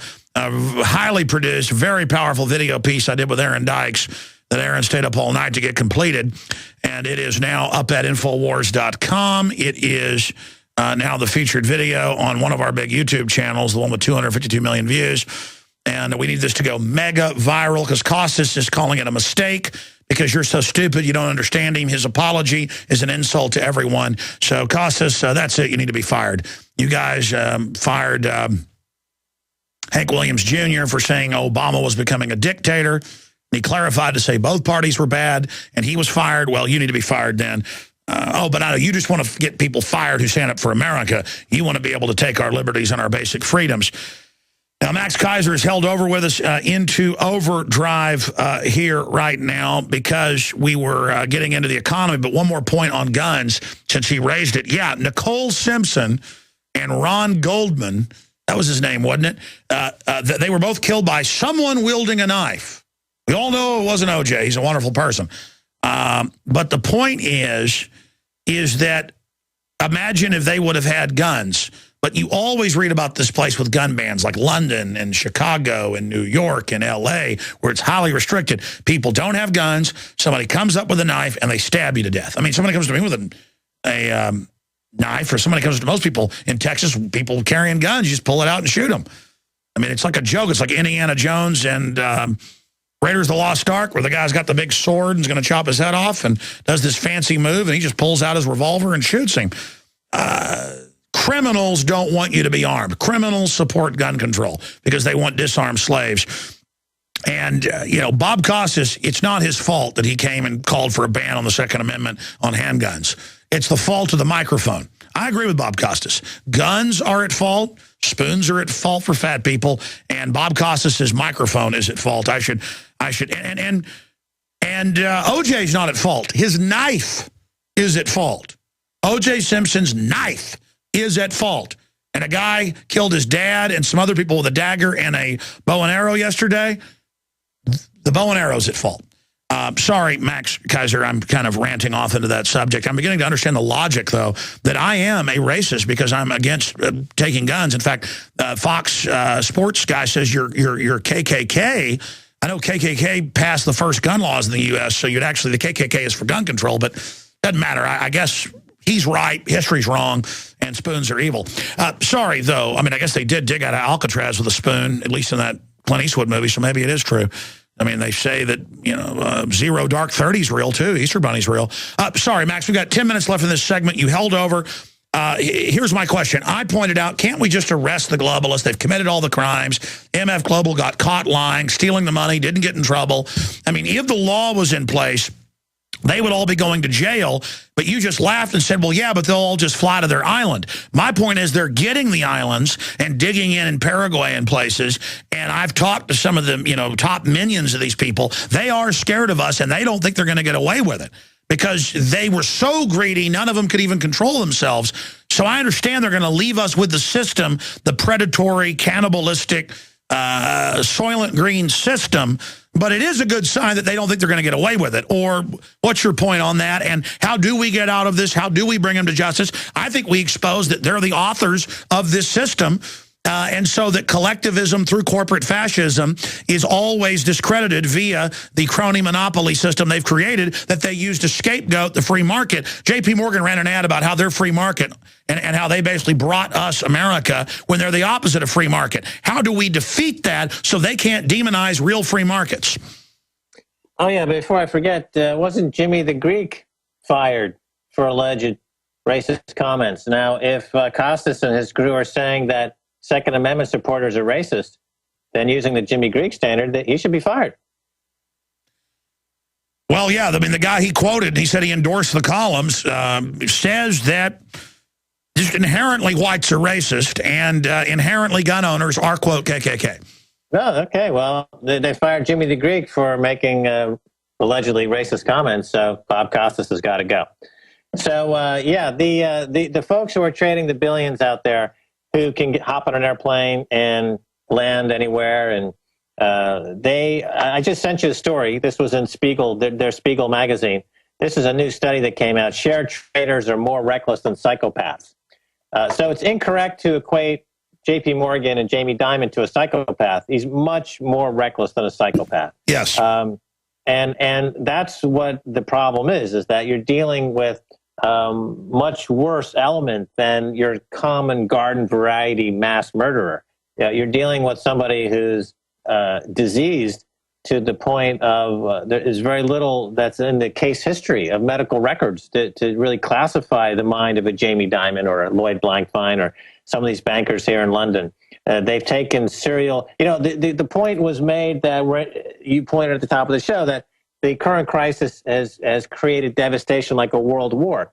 Now on my show, on Keiser Report, I interviewed the former top regulator at HBOS, which was the bank here in the UK, and we talked about the financial holocaust. In fact, yes, this is like a world war, and millions of people will die. So Lloyd Blankfein is a Holocaust provoker. Jamie Dimon is a Holocaust provoker. They're responsible for the murder of millions of people because they're beyond psychopathic. They're the worst, most degenerate minds that this species have ever put forward in many, many millions of years of evolution. This is what we've come to. They are the alpha degenerate criminals who say they're doing God's work, destroying the world economy.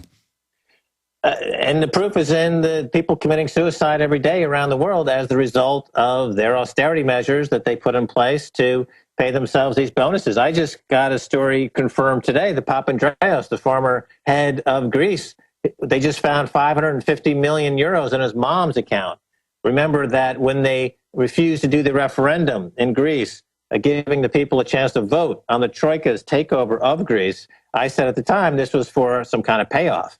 And because there was a meeting with John Paulson, Lloyd Blankfein of Goldman Sachs, and Papandreou in Greece, talking about destroying Greece and carving up what's left. Yeah, if I saw that, he should be immediately arrested. But of course he won't be. He'll probably be given a knighthood. Well, that was the payoff. So 5,000 years of democracy was traded for a $550 million euro kickback to Papandreou. He sold his country for that amount of money. Now we know that the proof is in now the figures. They've got the numbers. They've got the timing. He sold out Greece for that amount of money. So that's beyond a pathology. I mean, that you're not even, some of the worst tyrants ever in history would be. And how are they getting away with it? McClatchy confirms and says Al-Qaeda is being given missiles by the United States to attack all these countries like Syria. I mean, the government runs Al-Qaeda. Well, to get back to a recurring theme, all of these wars and terrorist, banking terrorist and financial terrorism require money. And the money comes from slush funds, whether it's the shadow banking system, which has now been raised from 62 trillion. They just raised it up to 69 trillion is now believed to be in the shadow banking system. And that exists entirely due to interest rates being near 0%. So the central bankers who keep rates near 0%, that means if you're in the shadow banking system and you're running a war and you want to go invade a country and you need to borrow $10 billion, you can do so and borrow that money for near 0% interest.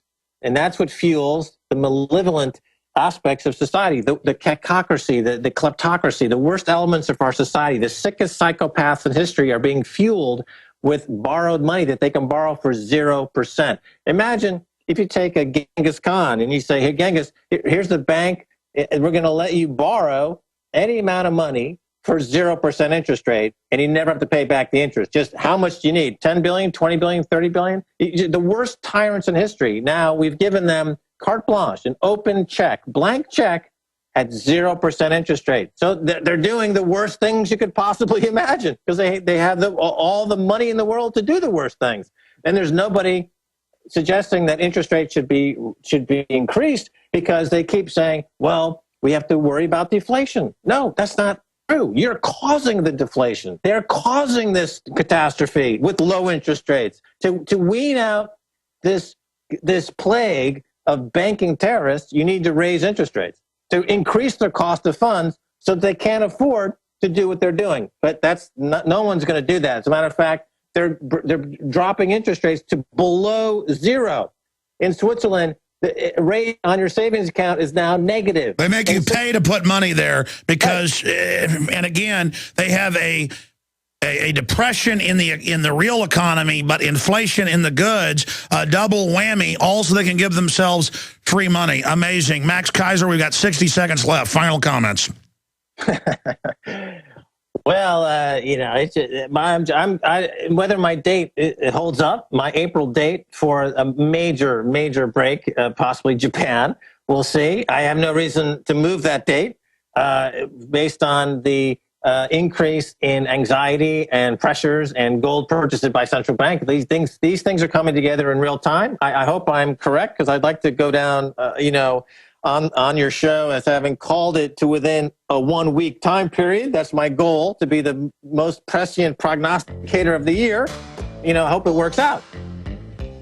Well said, Max Keiser of maxkeiser.com. Thank you so much, Max. All right, man. See you soon. Talk to him soon, and we're going to start doing a weekly report. Very exciting. Okay, folks, we are out of time going into retransmission now. I know some stations carry this fourth hour, but back tonight, 7 o'clock, InfoWars Nightly News Central. Back tomorrow, Lord willing. Pray for us. This is dangerous business we're in. 11 a.m. Central for the radio, 12 noon Eastern. God bless you all.